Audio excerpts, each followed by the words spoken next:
أعوذ بالله من الشيطان الرجيم. بسم الله الرحمن الرحيم.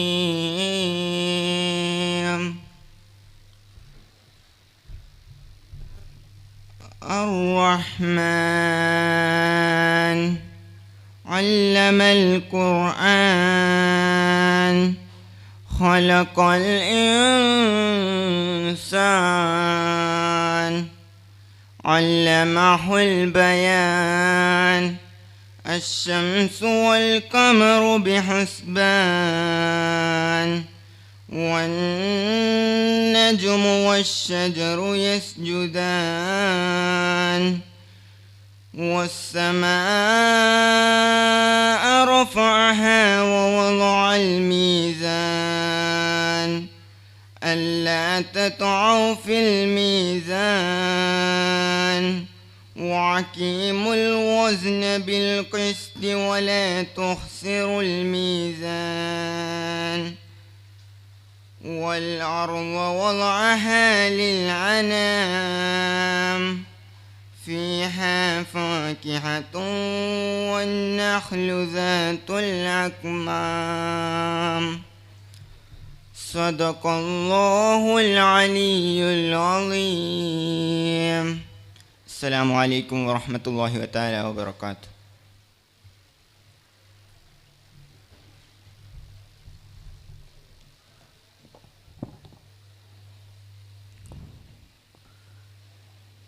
വേദിയിലുള്ള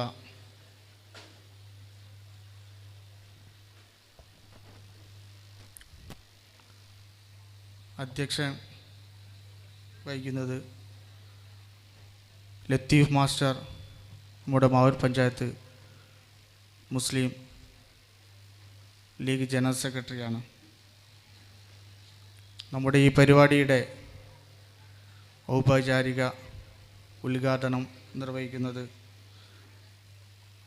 മുസ്ലിം ലീഗിൻ്റെ സംസ്ഥാന സെക്രട്ടറി ഷാഫി ചാലിയം, നമ്മുടെ Mavoor panchayat Muslim League president NP Ahmed ക, Muslim League secretary Ummer master, ward Muslim League president Udraiman Haji Sahib, secretary Salam ക, നമ്മുടെ സാമൂഹിക പ്രവർത്തന മേഖലകളിൽ നിറസാന്നിധ്യമായ ജസീന ചിറക്കൽ, KMCC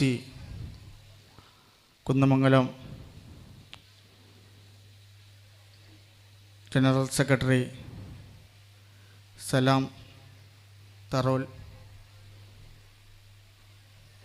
വേദിയിലുള്ള സദസ്സിലുമുള്ള എല്ലാവരെയും ഈ വേദിയിലേക്ക് സ്വാഗതം ചെയ്യുകയാണ്. നമുക്കറിയാം, കുറഞ്ഞ കാലം കൊണ്ട് അല്ലെങ്കിൽ കുറഞ്ഞ സമയം കൊണ്ട് ഒരുപാട് കാരുണ്യ പ്രവർത്തനങ്ങളിലും മറ്റും എല്ലാ മേഖലകളിലും മുന്നിട്ട് നിൽക്കുന്ന നമ്മുടെ ഈ പ്രദേശം കഴിഞ്ഞ വർഷം നമുക്ക് അഭിമാനകരമായ ഒരു മുസ്ലിം ലീഗിൻ്റെ ഓഫീസ് കണ്ണായ സ്ഥലത്ത് ഉദ്ഘാടനം ചെയ്യാൻ സാധിച്ചു. അതിനു മുന്നേ നമ്മുടെ പ്രളയ സമയത്ത് 4 കുടുംബം തകർന്നു പോയ അവസ്ഥയിൽ അവരെ കൈകോർത്ത് സഹായിച്ചു. പിന്നെ ഒരുപാട് മേഖലകളിൽ താങ്ങും തണലുമായി രോഗങ്ങളിലും പ്രയാസങ്ങളിലും എല്ലാ മേഖലകളിലും നമ്മുടെ നാട്ടിലും പ്രവാസ ലോകത്തുള്ള സുഹൃത്തുക്കളും ഈ നാടിന് കൈത്താങ്ങായി നിന്നു. ഒടുവിലിതാ മാവൂർ പഞ്ചായത്തിൽ തന്നെ ഒരു വാർഡിനും സാധിക്കാത്ത, അല്ലെ ഒരു വാർഡിലും നിലവിലില്ലാത്ത സ്വന്തമായി ആംബുലൻസ് എന്നുള്ള മോഹം വെള്ളിയാഴ്ച തങ്ങളുടെ കരങ്ങളാൽ നമ്മൾ സർവീസ് നടത്താൻ പോവുകയാണ്. ഇങ്ങനെയുള്ള ഒരുപാട് പ്രവർത്തനങ്ങൾ നടത്തിക്കൊണ്ടാണ് നമ്മുടെ ഈ നാട് മുന്നോട്ട് പോകുന്നത്. ഇതിനെല്ലാം കാരണം എന്നുള്ള ഒരു അടയാളം നമ്മുടെ ഈ പാർട്ടി ഇന്ത്യൻ യൂണിയൻ മുസ്ലിം ലീഗിൻ്റെ ഈ ഹരിത കൊടിയുടെ കീഴിൽ അണിനിരുന്നത് കൊണ്ട് മാത്രമാണ്. ഈ കൂട്ടായ്മയുടെ നമ്മൾ ഈ വേദിയിലിരിക്കുന്ന ഉമ്മമാരും ഉപ്പമാരും MSFൻ്റെയും യൂത്ത് ലീഗിൻ്റെയും എല്ലാ പ്രവർത്തകരും ഈ നാട്ടിൽ ഒറ്റക്കെട്ടായി ഒരു മനസ്സായി പോയതുകൊണ്ട് മാത്രമാണ് നമ്മുടെ ഈ ആഗ്രഹം നിറവേറ്റാൻ സാധിച്ചിട്ടുള്ളത്. ഞങ്ങൾ ഈ നാടിന് പുറത്തേക്ക് ആംബുലൻസിൻ്റെ പിരിവുമായി കടന്നു പോയിട്ടില്ല. ചില ആളുകൾ നമ്മളെ വ്യക്തിപരമായി സഹായിച്ചതിലപ്പുറം, അറിഞ്ഞുകൊണ്ട് സഹായിച്ചതിലപ്പുറം ഈ നാടിൻ്റെ കൂട്ടായ്മ കൊണ്ട് മാത്രമാണ് ഈ ഒരു സന്തോഷം നമുക്ക് പങ്കുവയ്ക്കാൻ സാധിച്ചിട്ടുള്ളത്. എൻ്റെ ഈ സ്വാഗത പ്രസംഗം നീട്ടിക്കൊണ്ടു പോകുന്നില്ല. നമ്മുടെ പ്രിയങ്കരനായ മുസ്ലിം ലീഗിൻ്റെ സംസ്ഥാന ജനറൽ സെക്രട്ടറി ഷാഫി ചാലിയം, അദ്ദേഹത്തെ ഈ വേദിയിലേക്ക് സ്വാഗതം ചെയ്യുകയാണ്. ഈ പരിപാടിയുടെ അധ്യക്ഷൻ വഹിക്കുന്നത് ലത്തീഫ് മാസ്റ്റർ, അദ്ദേഹത്തെ ഈ വേദിയിലേക്ക് സ്വാഗതം ചെയ്യുകയാണ്. മാവൂർ പഞ്ചായത്ത് മുസ്ലിം ലീഗിൻ്റെ പ്രസിഡന്റ് NP അഹമ്മദ് ക, അദ്ദേഹത്തെ ഈ വേദിയിലേക്ക് സ്വാഗതം ചെയ്യുകയാണ്. മാവൂർ പഞ്ചായത്ത് മുസ്ലിം ലീഗിൻ്റെ സെക്രട്ടറി ഉമ്മർ മാസ്റ്റർ, അദ്ദേഹത്തെ ഈ വേദിയിലേക്ക് സ്വാഗതം ചെയ്യുകയാണ്. വാർഡ് മുസ്ലിം ലീഗിൻ്റെ സെക്രട്ടറി സലാം സാഹിബ്, അദ്ദേഹത്തെ ഈ വേദിയിലേക്ക് സ്വാഗതം ചെയ്യുകയാണ്. വാർഡ് മുസ്ലിം ലീഗിൻ്റെ പ്രസിഡന്റ് അദ്രം ആജി സാഹിബ്, അദ്ദേഹത്തെ ഈ വേദിയിലേക്ക് സ്വാഗതം ചെയ്യുകയാണ്. നമ്മുടെ സാമൂഹിക പ്രവർത്തന രംഗത്ത് ഉള്ള ജസീന ചിറക്കൽ, അവർകളെ ഈ വേദിയിലേക്ക് സ്വാഗതം ചെയ്യുകയാണ്. KMCCയുടെ കുവൈത്ത് മണ്ഡലം ജനറൽ സെക്രട്ടറി സലാം സാഹിബ്, അദ്ദേഹത്തെ ഈ വേദിയിലേക്ക് സ്വാഗതം ചെയ്യുകയാണ്. ഈ പരിപാടിയുടെ അധ്യക്ഷൻ അലങ്കരിക്കുന്ന, ഈ പരിപാടിയുടെ നിയന്ത്രണം ഏറ്റെടുക്കുന്നതിന് വേണ്ടി ലത്തീഫ് മാസ്റ്ററെ അവർ ഈ വേദിയിലേക്ക് ക്ഷണിച്ചുകൊണ്ടു ഞാൻ നിർത്തുന്നു. അസ്സലാമു അലൈക്കും.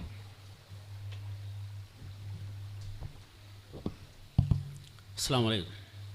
ബിസ്മില്ലാ, അൽഹംദുലില്ലാ, വസ്സലാത്തു വസ്സലാമു അലാ റസൂലില്ലാ വഅലാ ആലിഹി വസ്സഹ്ബിഹി അജ്മഈൻ. ബഹുമാനപ്പെട്ട സംസ്ഥാന മുസ്ലിം ലീഗിൻ്റെ സെക്രട്ടറി ഷാഫി ചാലിയം അവറുകൾ, പഞ്ചായത്ത് മുസ്ലിം ലീഗിൻ്റെ അധ്യക്ഷൻ NP അഹമ്മദ് സാഹിബ് ഉൾപ്പെടെ വേദിയിരിക്കുന്ന നേതാക്കളെ, ഒരു അധ്യക്ഷ പ്രസംഗത്തിലേക്ക് മുതിരുന്നില്ല. വളരെ അഭിമാനം തോന്നുകയാണ്. മാവൂർ പഞ്ചായത്ത് മുസ്ലിം ലീഗിൻ്റെ ജനറൽ സെക്രട്ടറി എന്ന നിലയിൽ എൻ്റെ വാർഡ്, ഞാൻ നിലകൊള്ളുന്ന ഈ വാർഡ് ഏതാനും വർഷങ്ങളായി നടത്തി വരുന്ന പ്രവർത്തനങ്ങളിൽ ഏറെ സംതൃപ്തിയും ചാരിതാർത്ഥ്യവുമുണ്ട്. ഇവിടെ സ്വാഗത പ്രസംഗത്തിൽ സൂചിപ്പിച്ച പോലെ 3 വർഷം മുൻപാണ് ഒരു പ്രകൃതി ദുരന്തത്തിൽ നമുക്ക് 3 വീടുകൾ നഷ്ടപ്പെട്ട സമയത്ത്, ആ വീട് നിൽക്കുന്ന സ്ഥലം ഉൾപ്പെടെ നഷ്ടപ്പെട്ട സമയം എന്ത് ചെയ്യണമെന്നറിയാതെ നമ്മളിങ്ങനെ അന്തിച്ച് നിൽക്കുമ്പോൾ വാർഡ് മുസ്ലിം ലീഗിൻ്റെ യോഗം വിളിച്ച് നമ്മളൊരു തീരുമാനം എടുക്കുകയാണ്. നമ്മുടെ കയ്യിൽ ഒന്നുമില്ല. നമ്മൾ പറഞ്ഞു, നമ്മുടെ ഒരു കയ്യിൽ കൊടിയുണ്ടല്ലോ, ഈ പച്ചക്കൊടിയുണ്ടല്ലോ, ഇതും പിടിച്ച് നമ്മൾ ഇറങ്ങുക. ആ 3 കുടുംബങ്ങൾക്കും നമ്മൾ വീട് കൊടുക്കും. ഒന്നും കയ്യിലില്ലാതെ നമ്മളൊരു തീരുമാനമെടുക്കുകയും ഈ ഹരിത പതാകയെ വിശ്വസിച്ചുകൊണ്ട് നമ്മൾ ഇറങ്ങുകയും അഭിവന്ദനായ പാണക്കാട് ഹൈദരലി ശിഹാബ് തങ്ങൾ ഉൾപ്പെടെ ഇവിടെ വരികയും സംസ്ഥാന മുസ്ലിം ലീഗ് കമ്മിറ്റി നമുക്ക് 10 ലക്ഷം രൂപ നൽകി. തുടർന്ന് ആ 3 കുടുംബങ്ങൾക്കും ബൈത്തുർ റഹ്മകൾ നിർമ്മിച്ചു കൊടുത്തു. നമ്മൾ അധികം വൈകാതെ തന്നെ ഈ ward Muslim league committee Malappuram Kozhikode ജില്ലകളെ ബന്ധിപ്പിക്കുന്ന കണ്ണായ സ്ഥലത്ത് ലക്ഷങ്ങൾ മുടക്കി നമ്മളൊരു ഓഫീസ് സമുച്ചയം ഉണ്ടാക്കി. അതിനുശേഷം വന്ന ഒരുപാട് ചികിത്സാ സഹായങ്ങൾ നമ്മൾ ചെയ്തു. അന്ന് നമ്മുടെ ഓഫീസ് ഉദ്ഘാടന വേളയിൽ നമ്മൾ പ്രഖ്യാപിച്ചിരുന്നു, 1 വർഷം കൊണ്ട് നമ്മൾ ഈ നാടിൻ്റെ ആംബുലൻസ് സമർപ്പിക്കുമെന്ന്. ഇന്ന് അൽഹംദുലില്ലാ വളരെ കുറഞ്ഞ സമയം കൊണ്ട് നമ്മുടെ പ്രവാസി സുഹൃത്തുക്കളുടെ അകമഴിഞ്ഞ സഹായം കൊണ്ട് നമ്മൾ ഈ ആംബുലൻസ് എന്ന സ്വപ്നം യാഥാർത്ഥ്യമാക്കിയിരിക്കുക.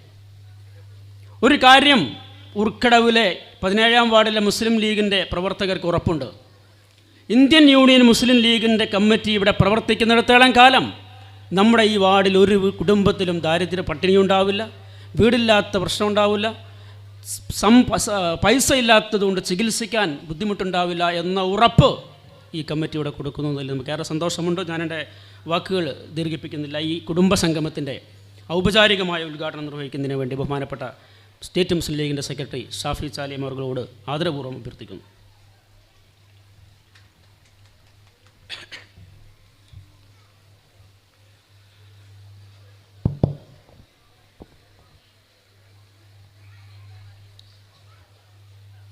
ബഹുമാന്യനായ അധ്യക്ഷൻ, എൻ്റെ സുഹൃത്ത് ലത്തീഫ് മാസ്റ്റർ, പ്രിയപ്പെട്ട ഷമീം,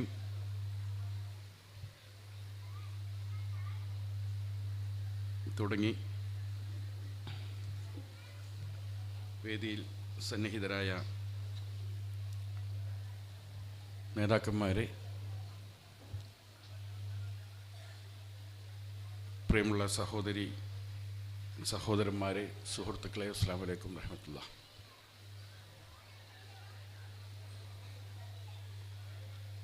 ഒരു ശാഖ കമ്മിറ്റിയുടെ സംഗമമാണ് ഇവിടെ നടക്കുന്നത്.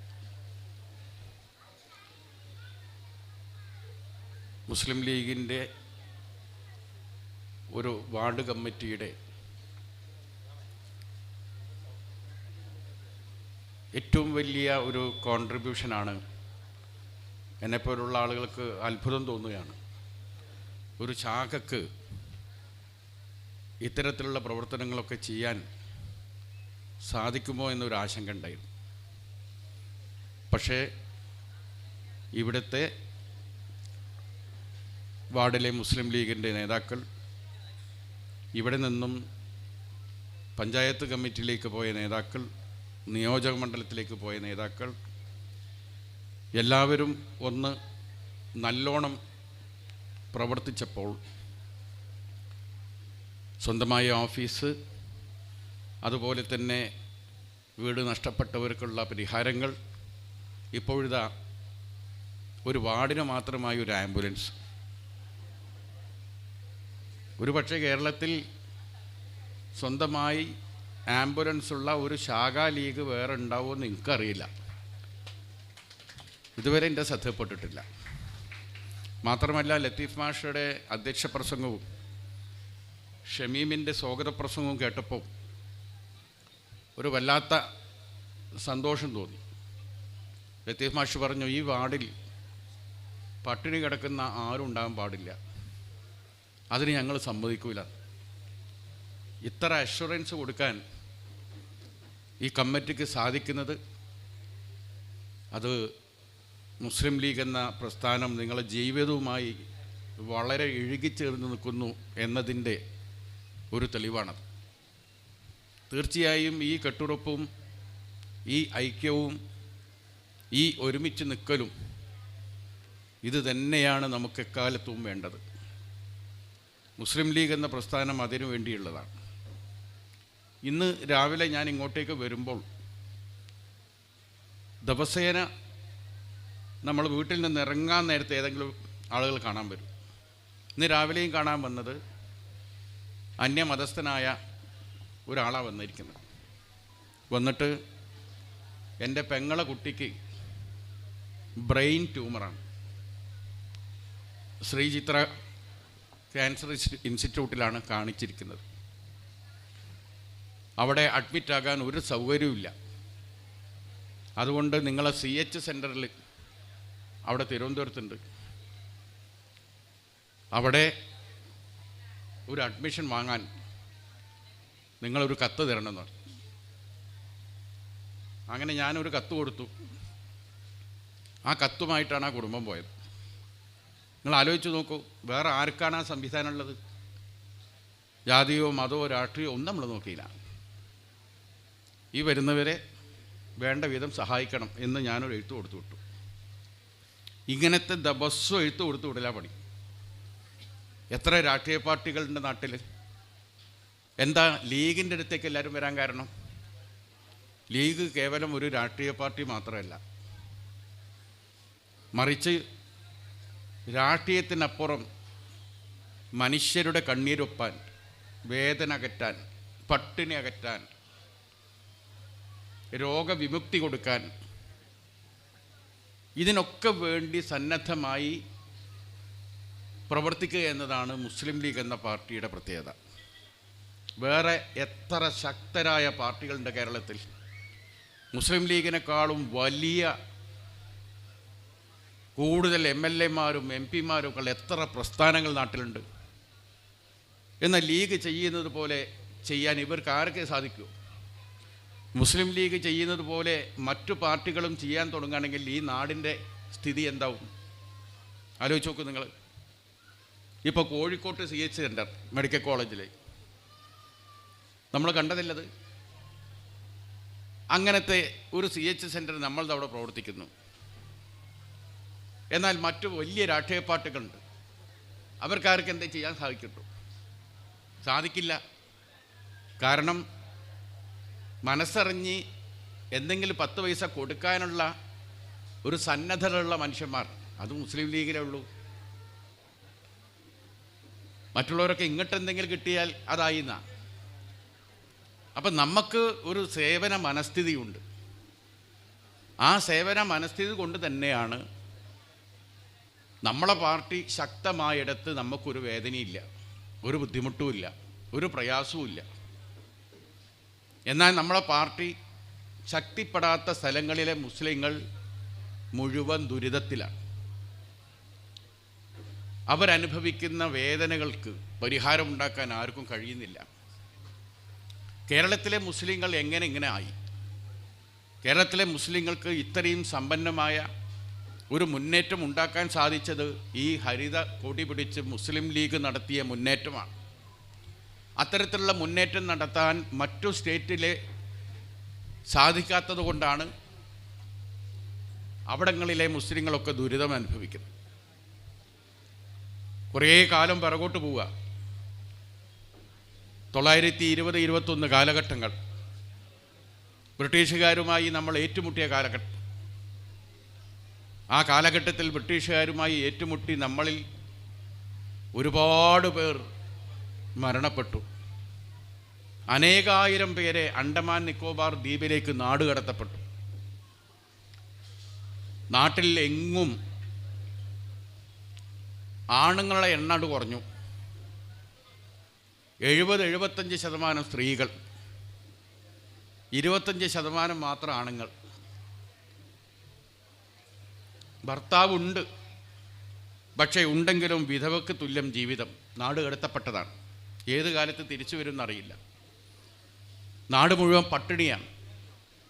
ആ കാലത്തെ മാപ്പിളമാർ എന്ന പേരിട്ട് വിളിച്ചിരുന്ന നമ്മളെ പൂർവികരുടെ സാമ്പത്തിക സ്ഥിതി അറിയണമെങ്കിൽ ഈ സദസ്സിൽ കുറേ വിദ്യാർത്ഥികളുണ്ട്. ആ വിദ്യാർത്ഥികൾക്ക് കോളേജിലും ബിരുദവും ബിരുദാനന്തര ബിരുദമൊക്കെ എടുക്കുമ്പം അതിൽ കേരള ചരിത്രത്തെക്കുറിച്ച് പറയുന്ന 2-3 ഗ്രന്ഥങ്ങളുണ്ട്. A. ശ്രീധരമേനോൻ്റെ കേരള ചരിത്രം പഠിപ്പിക്കുന്നുണ്ട്. അതിൽ കേരളത്തിലെ ഓരോ ജാതികളെക്കുറിച്ച് പറയുന്നുണ്ട്. നായന്മാർ, നായാടികൾ, തീയന്മാർ, കണക്കന്മാർ, കുറുവന്മാർ, അങ്ങനെ പറഞ്ഞെടുത്ത് മാപ്പിളമാർ എന്നൊരു അധ്യായം വരും. മലബാറിൽ ജീവിക്കുന്നവരെയാണ് മാപ്പിളമാർ എന്ന് പറയുന്നത്. മേത്തർമാർ എന്ന് പറയും. തമിഴ്നാട്ടിൽ നിന്ന് കുടിയേറി താമസിച്ച മുസ്ലിങ്ങൾ, അത് തെക്കൻ കേരളത്തിലാണുള്ളത്. ഈ മാപ്പിളമാരുടെ അധ്യായം എടുത്ത് നോക്കിയാൽ അറിയാം. അതിൽ പറയുന്നുണ്ട് 94% മാപ്പിളമാരും കുടിയാന്മാരാണെന്നാണ് അതിലുള്ളത്. കുടിയാന്മാരെന്ന് പറഞ്ഞാൽ ഈ കുടിയല്ല, സ്വന്തമായി ഭൂമിയില്ല.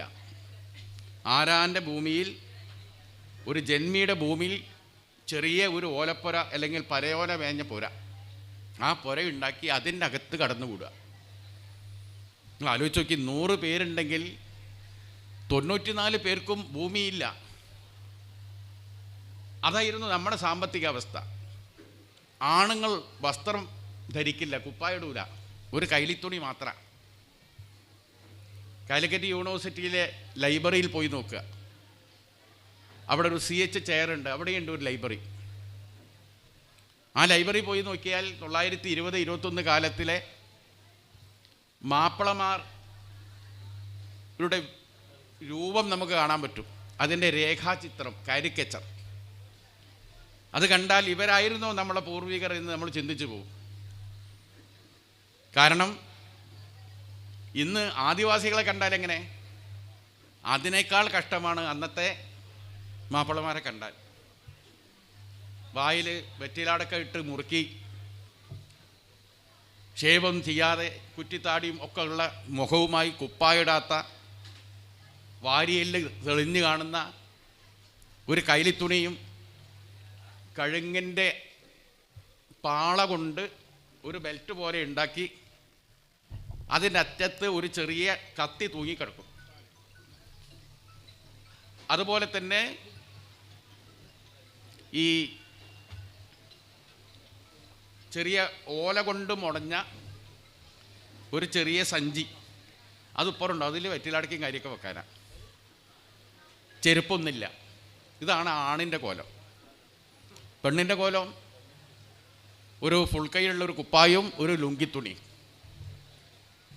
2 കാതിലും വെള്ളി പോലുള്ള എന്തോ ഒരു ലോഹത്തിൻ്റെ വലിയ ഒരു കമ്മലുമാരുള്ള തൂങ്ങിക്കിടക്കുന്നു.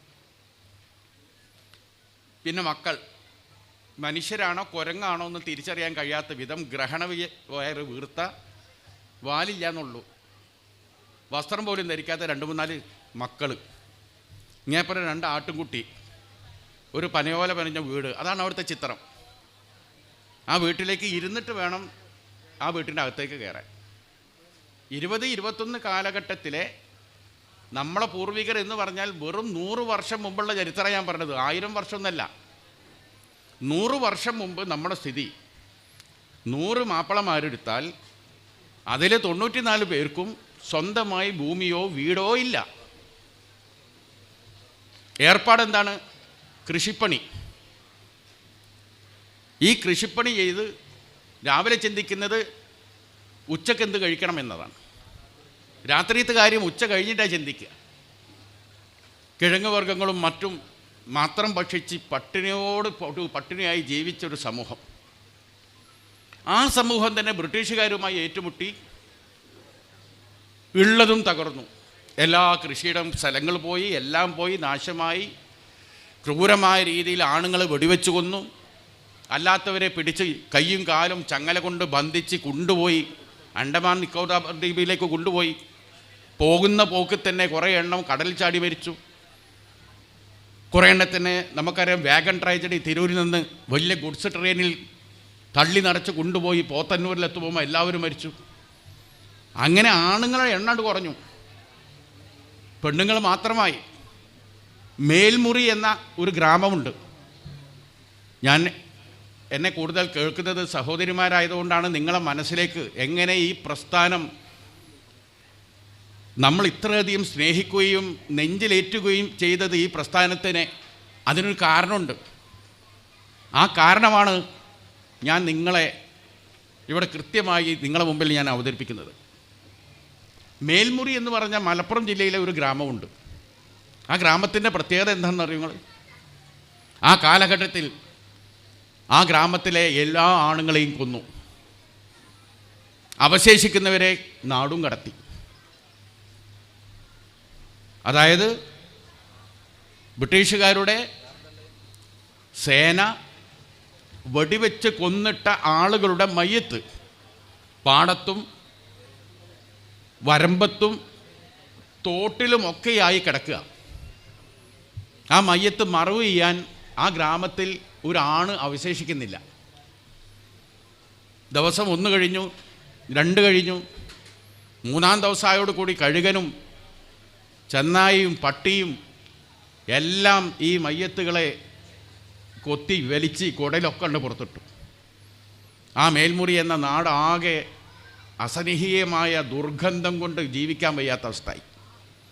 ഗത്യത്തരമില്ലാതെ സ്ത്രീകൾ കൈക്കോട്ടും പിക്കാസും എടുത്ത് സ്വന്തം വീടിൻ്റെ താമസിക്കുന്ന വീടിൻ്റെ ഇടത്തും വലത്തും മുറ്റത്തുമായി കബർ കുത്തി കുഴിച്ചിട്ടു.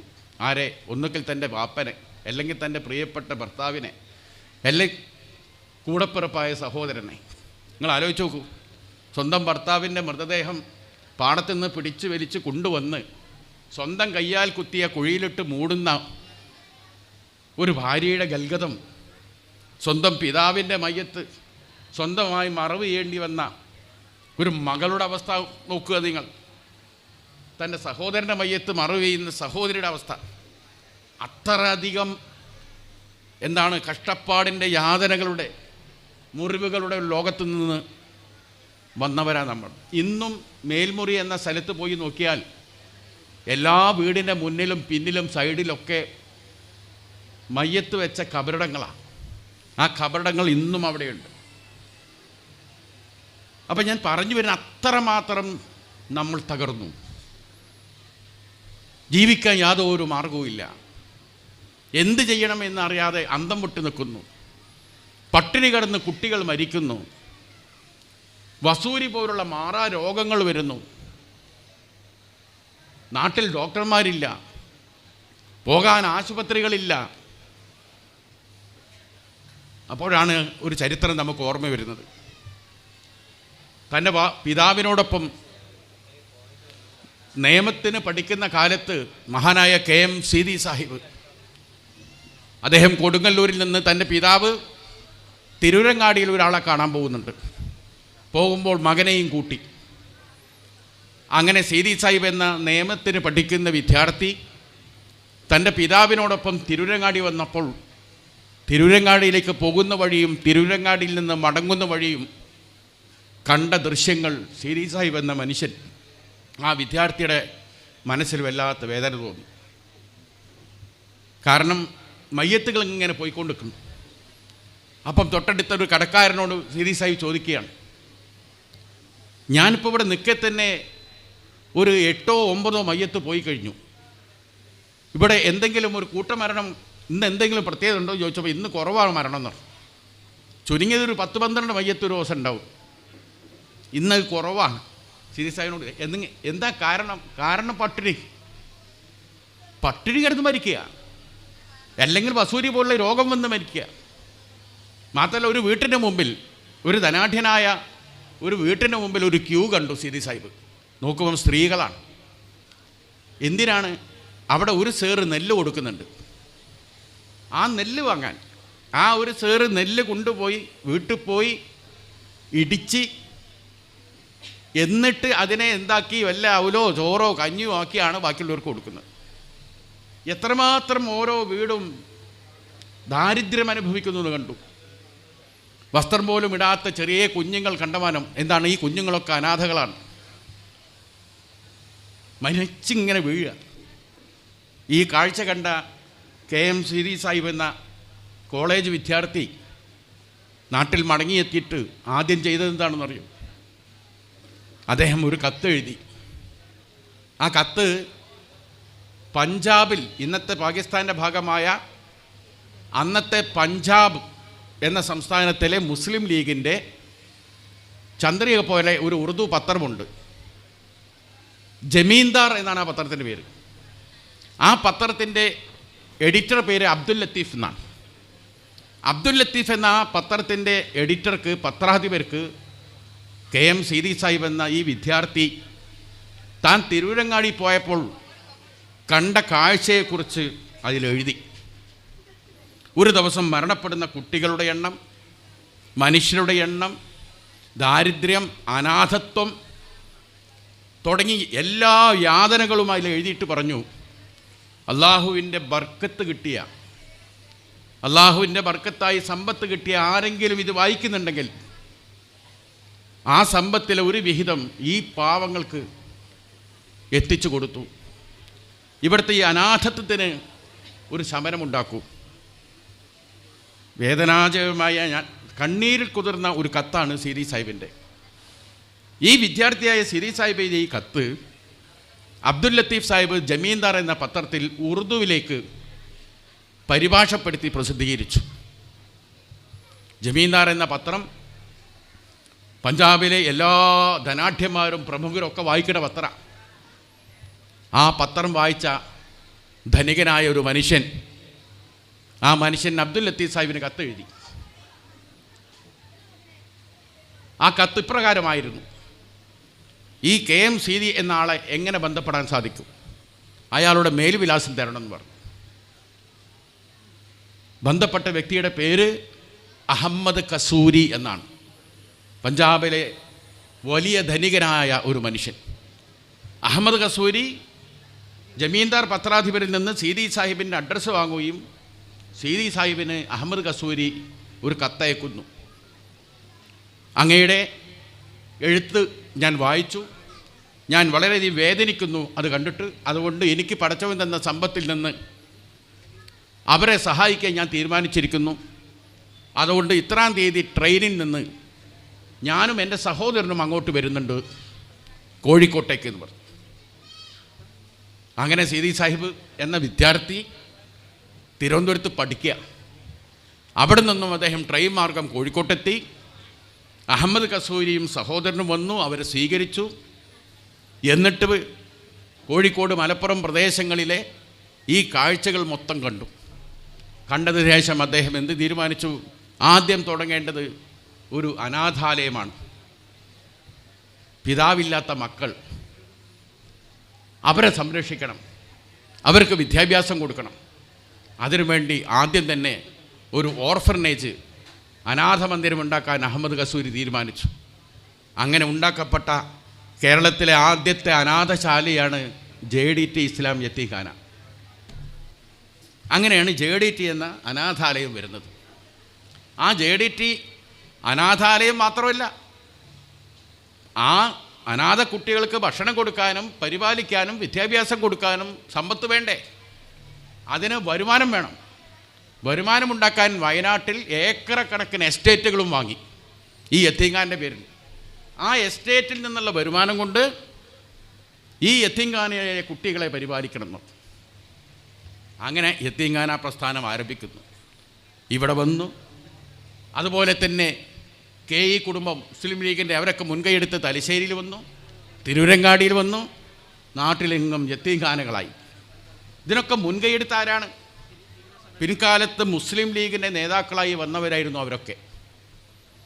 അങ്ങനെയാണ് അത്ര പട്ടിണി കിടന്നൊരു സമൂഹത്തിൻ്റെ ഇടയിൽ പട്ടിണി അകറ്റാൻ വേണ്ടി മദ്രാസിൽ പിരിവിന് പോയി.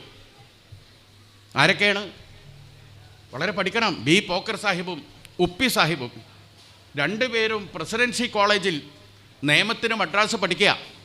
മദ്രാസിൽ പഠിക്കുമ്പോൾ തന്നെ മദ്രാസിലെ എല്ലാ വർത്തക പ്രഭുമാരെടുത്തും പിരിവിന് പോയി പൈസ സംഭാവന പിരിച്ച് ആ പൈസ ഉപയോഗിച്ച് അരി വാങ്ങി ആ അരി കഞ്ഞി വെച്ച് പള്ളികൾ വഴി വിതരണം നടത്തി. മനസ്സിലാക്കണം, പള്ളിയിൽ വെച്ച് കഞ്ഞി വിതരണം. അങ്ങനെ പള്ളിയിൽ തരുന്ന കഞ്ഞി കുടിച്ച് ജീവിച്ചു കുറേ കാലം. പല സ്ഥലം കൊളംബിലേക്കും ബർമ്മയിലും പിരിവിന് പോയി, അവിടുന്നും പൈസ പിരിച്ചു കൊണ്ടുവന്നു.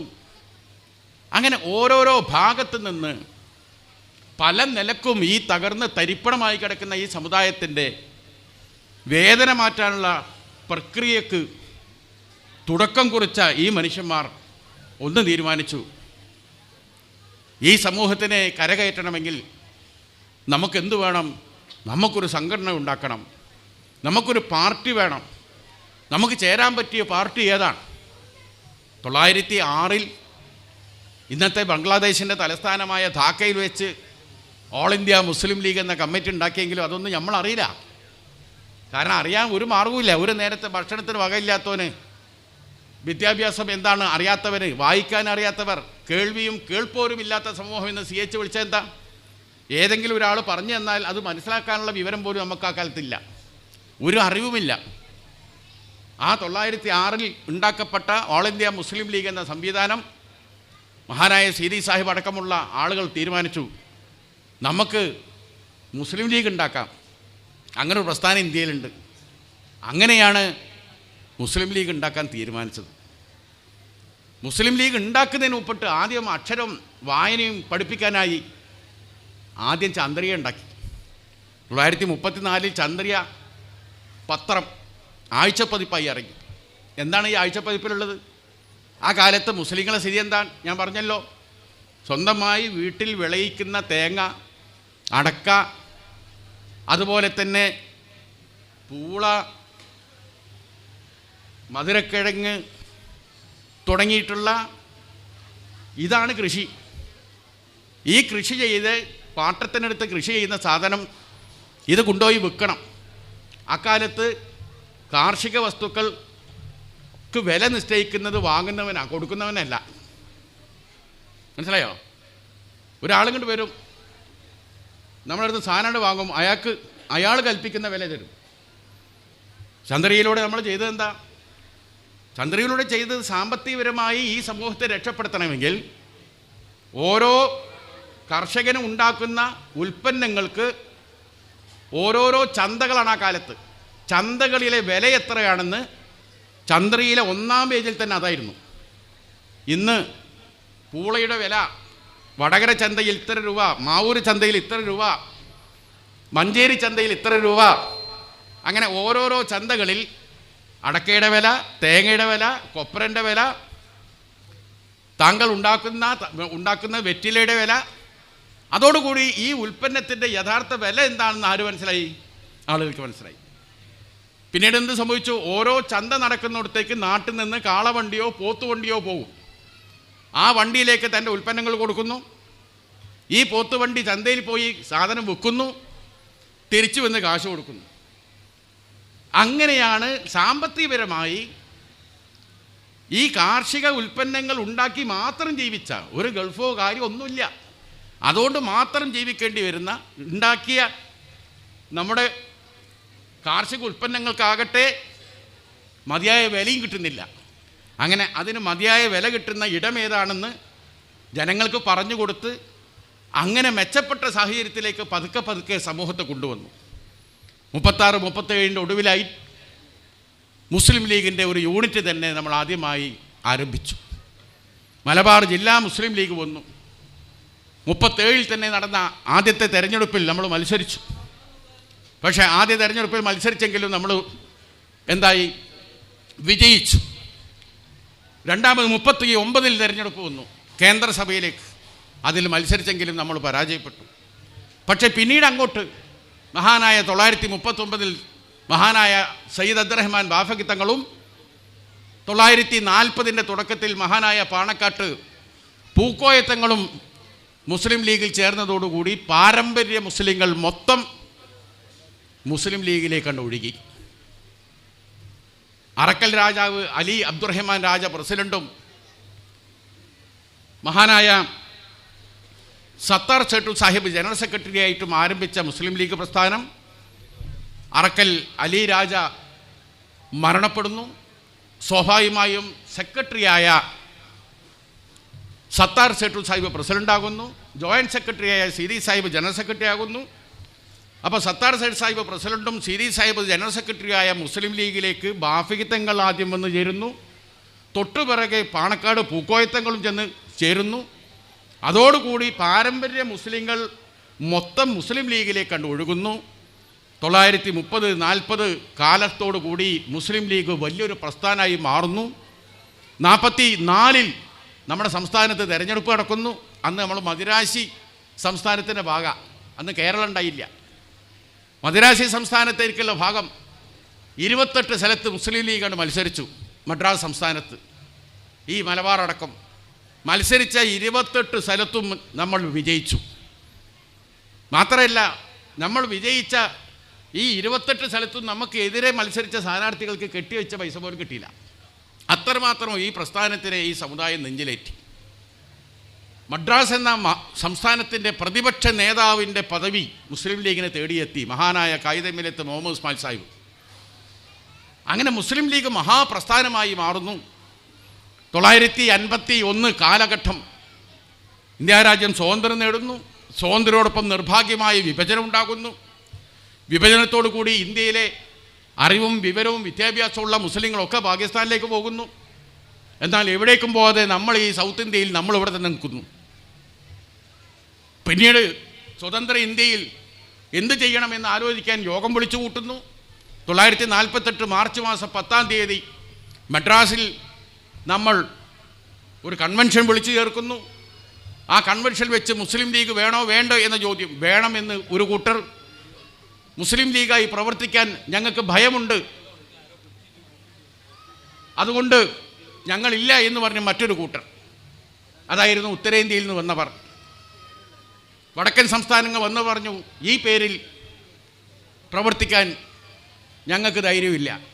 ഇസ്മായിൽ സാഹിബ് പറഞ്ഞു ധൈര്യമില്ലാത്തവർക്കൊക്കെ പോകാം, ഈ സ്വതന്ത്ര ഇന്ത്യയിൽ ഈ കൊടി പിടിച്ചുകൊണ്ട് ഈ പാർട്ടിയിൽ പ്രവർത്തിക്കാൻ താല്പര്യമുള്ളവർ മാത്രം ഇരുന്നാൽ മതിയാണ്. അങ്ങനെ കുറേ കൂട്ടർ ഇറങ്ങിപ്പോയി. ഹസ്രത്ത് മൊഹാനിയെ പോലുള്ള കുറേ ആളുകൾ, വലിയ വലിയ നേതാക്കന്മാർ ലീഗ് വേണ്ട എന്ന് പറഞ്ഞ് ഇറങ്ങിപ്പോയി. ലീഗ് വേണമെന്ന് പറഞ്ഞതിൽ പ്രധാനികൾ കേരളത്തിൽ ഈ മലബാറിൽ നിന്നുള്ള നമ്മളെ നേതാക്കളാണ്. മഹാനായ KM സീതി സാഹിബ് അടക്കമുള്ള ആളുകൾ, ബാഫിക്ക് തങ്ങളെപ്പോലുള്ള ആളുകൾ മുസ്ലിം ലീഗ് ഇവിടെ വേണമെന്ന് ശാഠ്യം പിടിച്ചു. അങ്ങനെ സ്വാതന്ത്ര്യത്തിന് ശേഷം കേരളം, തമിഴ്നാട് പോലുള്ള സ്ഥലങ്ങളിൽ ഇവിടുത്തെ മുസ്ലിങ്ങൾ മുസ്ലിം ലീഗുമായി നിന്നു. ആ നിന്ന് നടത്തിയ നമ്മളെ പോരാട്ടം, ആ പോരാട്ടത്തിൽ എന്ത് സംഭവിച്ചു? നമ്മൾ സമുദായത്തിനെ പല നിലക്കും യതീംഖാനകൾ വഴിയും വിദ്യാഭ്യാസ സ്ഥാപനങ്ങൾ, മദ്രസ സംവിധാനങ്ങൾ, അങ്ങനെ പതുക്കെ പതുക്കെ പട്ടിണി അകന്നു. വലിയ വലിയ സംവിധാനമുണ്ടാക്കി. ഇന്ന് ഇവിടുത്തെ മുസ്ലിം ലീഗ് ചെയ്യുന്ന പോലെ നാട്ടിൽ എങ്ങായിടത്തും മുസ്ലിം ലീഗിൻ്റെ യൂണിറ്റുകൾ ഉള്ളവൻ്റെ അടുത്ത് നിന്ന് കാശ് വാങ്ങി ഇല്ലാത്തവൻ്റെ വീട്ടിൽ എത്തിച്ചു കൊടുക്കുന്നു. റമദാൻ വന്നാൽ സഹായങ്ങൾ ചെയ്യുന്നു, വെൽഫെയർ ചെയ്യുന്നു. അതോടുകൂടി പ്രശ്നങ്ങളൊക്കെ മാറുന്നു. സ്വാതന്ത്ര്യത്തിന് ശേഷം 1951 തെരഞ്ഞെടുപ്പ് നടക്കുന്നു. മുസ്ലിം ലീഗ് മത്സരിക്കുന്നു. ലോക്സഭയിലേക്ക് മുസ്ലിം ലീഗ് ഒറ്റയ്ക്ക് ജയിക്കുന്നു. 5 സീറ്റ് നിയമസഭയിലും മുസ്ലിം ലീഗിന് കിട്ടുന്നു. അതോടുകൂടി MLA-മാരുള്ള പാർട്ടിയായി. നമ്മളെ പ്രശ്നം പരിഹരിക്കാൻ 5 MLA-മാരും ഒരു MP-യും ഉണ്ടായി. അത് കഴിഞ്ഞ് മദ്രാസിലാകട്ടെ, മദ്രാസ് അസംബ്ലിയിൽ അവിടെ നിർണായകമായിരുന്നു മുസ്ലിം ലീഗിൻ്റെ 5 പേർ. കാരണം ഒരു സർക്കാർ ഉണ്ടാക്കണമെങ്കിൽ മുസ്ലിം ലീഗിന് പിന്തുണ വേണം. ആർക്കും ഒരു ഹങ് പാർലമെൻറ്റ്, സ്വന്തമായി ആർക്കും ഭൂരിപക്ഷമില്ല. മുസ്ലിം ലീഗിൻ്റെ 5 പേർ എവിടെ നിൽക്കുന്നു അവർക്ക് ഗവൺമെൻറ് ഉണ്ടാക്കാം. ആ ഘട്ടത്തിൽ പല പാർട്ടികളും തലയിൽ മുണ്ടിട്ടിട്ടും ഇല്ലാതെ ഈ മുസ്ലിം ലീഗിൻ്റെ അടുത്ത് വന്നു. ലീഗിനെ നശിപ്പിക്കുമെന്ന് പ്രസംഗിച്ചവർ, ലീഗിനെ ചത്ത കുതിര എന്ന് വിശേഷിച്ചവർ, നഖശികാന്തം മുസ്ലിം ലീഗിനെ തകർക്കാൻ വേണ്ടി ഇറങ്ങിയവർ, അവരൊക്കെ വന്നു ലീഗിൻ്റെ പിന്തുണ ചോദിച്ച്. നിങ്ങൾ ഞങ്ങളെ പിന്തുണക്കുകയാണെങ്കിൽ ഈ 5 പേരെയും ഞങ്ങൾ മന്ത്രിയാക്കിക്കൊള്ളാതെ പറഞ്ഞു. 5-ാം മന്ത്രിയിൽ 5 എണ്ണത്തിന് മന്ത്രിയാക്കാം. ആവശ്യപ്പെടുന്ന രാജ്യസഭാ സീറ്റ് തരാം, മാത്രമല്ല ഗവർണർ പദവികൾ നിങ്ങൾക്ക് തരാം, അംബാസഡർ പദവികൾ നിങ്ങൾക്ക് തരാം. അങ്ങനെ ഒരുപാട് വാഗ്ദാനങ്ങളുടെ പെരുമഴക്കാലം മുസ്ലിം ലീഗിൻ്റെ നേതാക്കൾ മുമ്പിൽ വെച്ചു. പക്ഷേ അതിലൊക്കെ എന്താണ്, ഇത്തരത്തിലുള്ള വാഗ്ദാനങ്ങളിൽ അഭിരമിക്കുന്ന നേതാക്കളായിരുന്നില്ല മുസ്ലിം ലീഗിൻ്റെത്. മുസ്ലിം ലീഗ് നോക്കിയെന്താണ്, നാട്ടിൽ ഒരു ഉറച്ച ഗവൺമെൻറ് വേണം.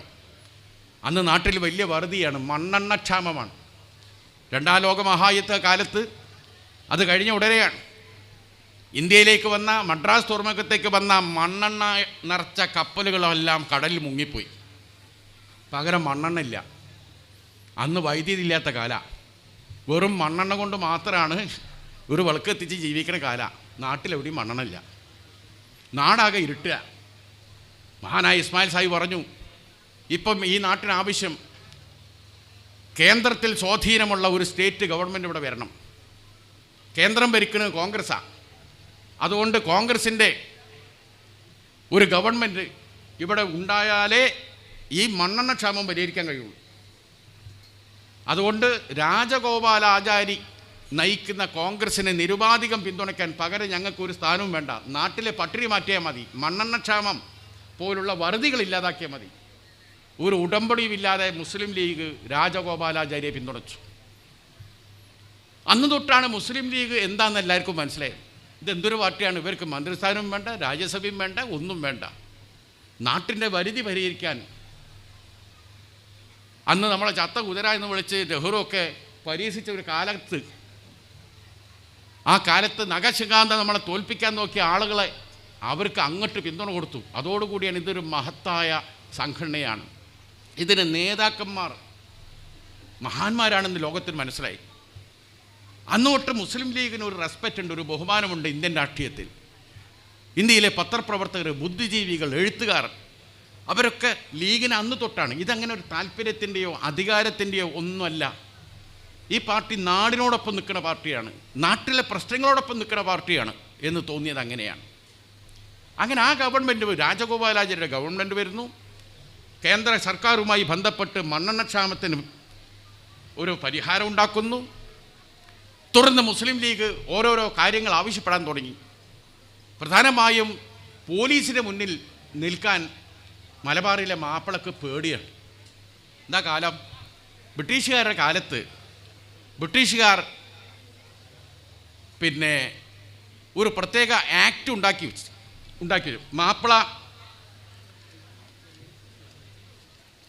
മാപ്പിളമാരെ മാത്രം ഏതൊരു പോലീസുകാരനും പിടിച്ചു കൊണ്ടുപോയിട്ട് എന്ത് ചെയ്യാം, ജയിലിലിടാം. കോടതിയുടെ മുമ്പിലോ ജഡ്ജിൻ്റെ മുമ്പിലോ ഒന്നും ഹാജരാക്കണ്ട. അങ്ങനത്തെ ഒരു ആക്ട് ഉണ്ടാക്കി. ഈ ആക്ട് ഹിന്ദുക്കൾക്ക് അത് ബാധകമല്ല, ക്രിസ്ത്യാനികൾക്ക് ബാധകമല്ല, മാപ്പിളക്ക് മാത്രം ബാധകമാക്കിയ ഒരു ക്രിമിനൽ ആക്ട്. ആ മാപ്പിള ഔട്ട്റേജസ് ആക്ട് എന്നാണ് അതിന് പറയുക.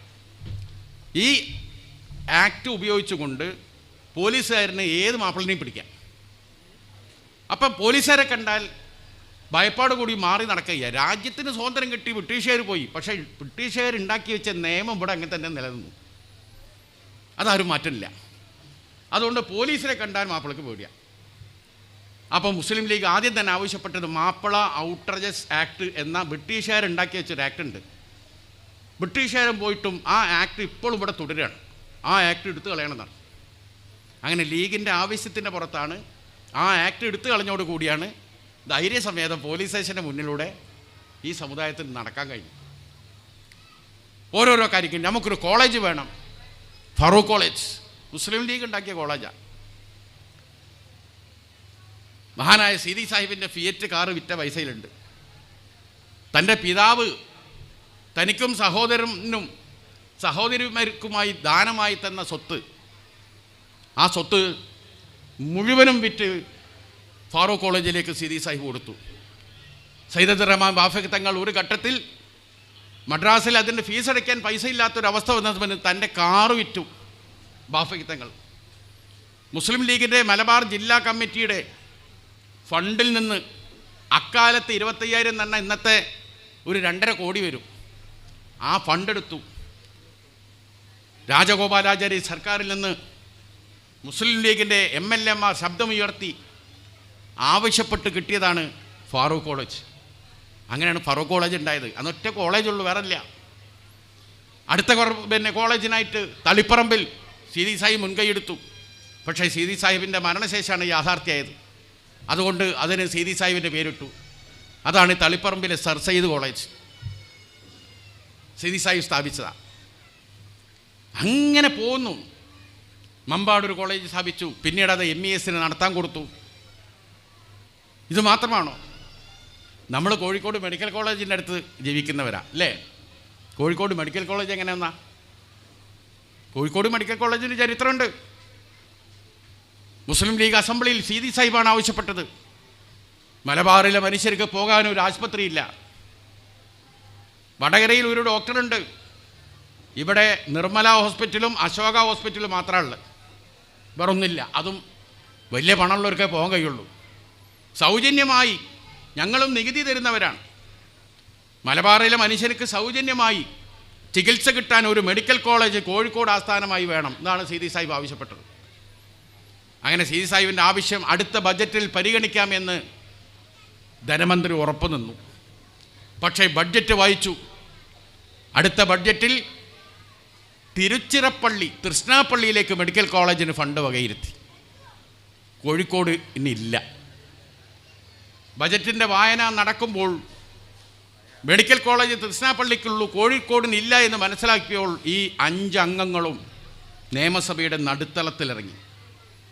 നിയമസഭയുടെ ചരിത്രത്തിൽ നടുത്തളത്തിലിറങ്ങുക എന്ന പരിപാടി ആദ്യമായി ചെയ്ത പാർട്ടി ലീഗാണ്. ഈ 5 പേരും കോഴിക്കോട് മെഡിക്കൽ കോളേജിനാണ്. മന്ത്രി ബജറ്റ് വായിക്കുമ്പോൾ മുദ്രാവാക്യം വിളികളുമായി മന്ത്രിയുടെ ബജറ്റ് വായന തടസ്സപ്പെടുത്തി. നിരന്തരമായി തടസ്സപ്പെടുത്തിയോടുകൂടി മന്ത്രി ബജറ്റ് അവതരണം നിർത്തി. സ്പീക്കറുടെ ചേംബറിലേക്ക് കോംപ്രമൈസിന് വിളിച്ചു.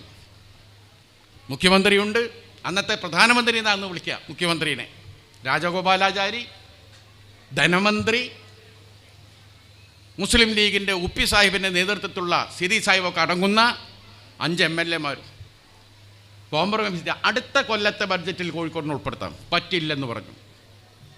മണിക്കൂറുകൾ നീണ്ട ചർച്ചക്കൊടുവിൽ തൃശ്ശിനാപ്പള്ളിയിലേക്ക് അനുവദിച്ച മെഡിക്കൽ കോളേജിൻ്റെ തുക നേരെ പകുതിയാക്കി കോഴിക്കോട്ടിനെ കൂടി വിഭജിച്ചു.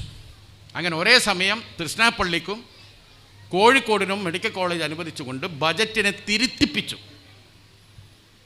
അങ്ങനെയാണ് കോഴിക്കോട് മെഡിക്കൽ കോളേജ് ഉണ്ടായത്. നമ്മൾ കോഴിക്കോട് മെഡിക്കൽ കോളേജിൻ്റെ അടുത്തുള്ള CH സെൻ്ററിന് അവിടെ പോയിട്ട് സെൽഫി എടുത്തിട്ട് പോരും. മെഡിക്കൽ കോളേജും കൂട്ടി സെൽഫി എടുക്കണം. കാരണം ആ മെഡിക്കൽ കോളേജ് സ്ഥാപിതമായ അങ്ങനെയാണ്. അന്ന് കോഴിക്കോട് കോർപ്പറേഷനല്ല, കോഴിക്കോട് മുനിസിപ്പാലിറ്റിയാണ്. മുനിസിപ്പാലിറ്റി ഭരിക്കുന്നത് അന്നത്തെ കമ്മ്യൂണിസ്റ്റ് പാർട്ടിയാണ്.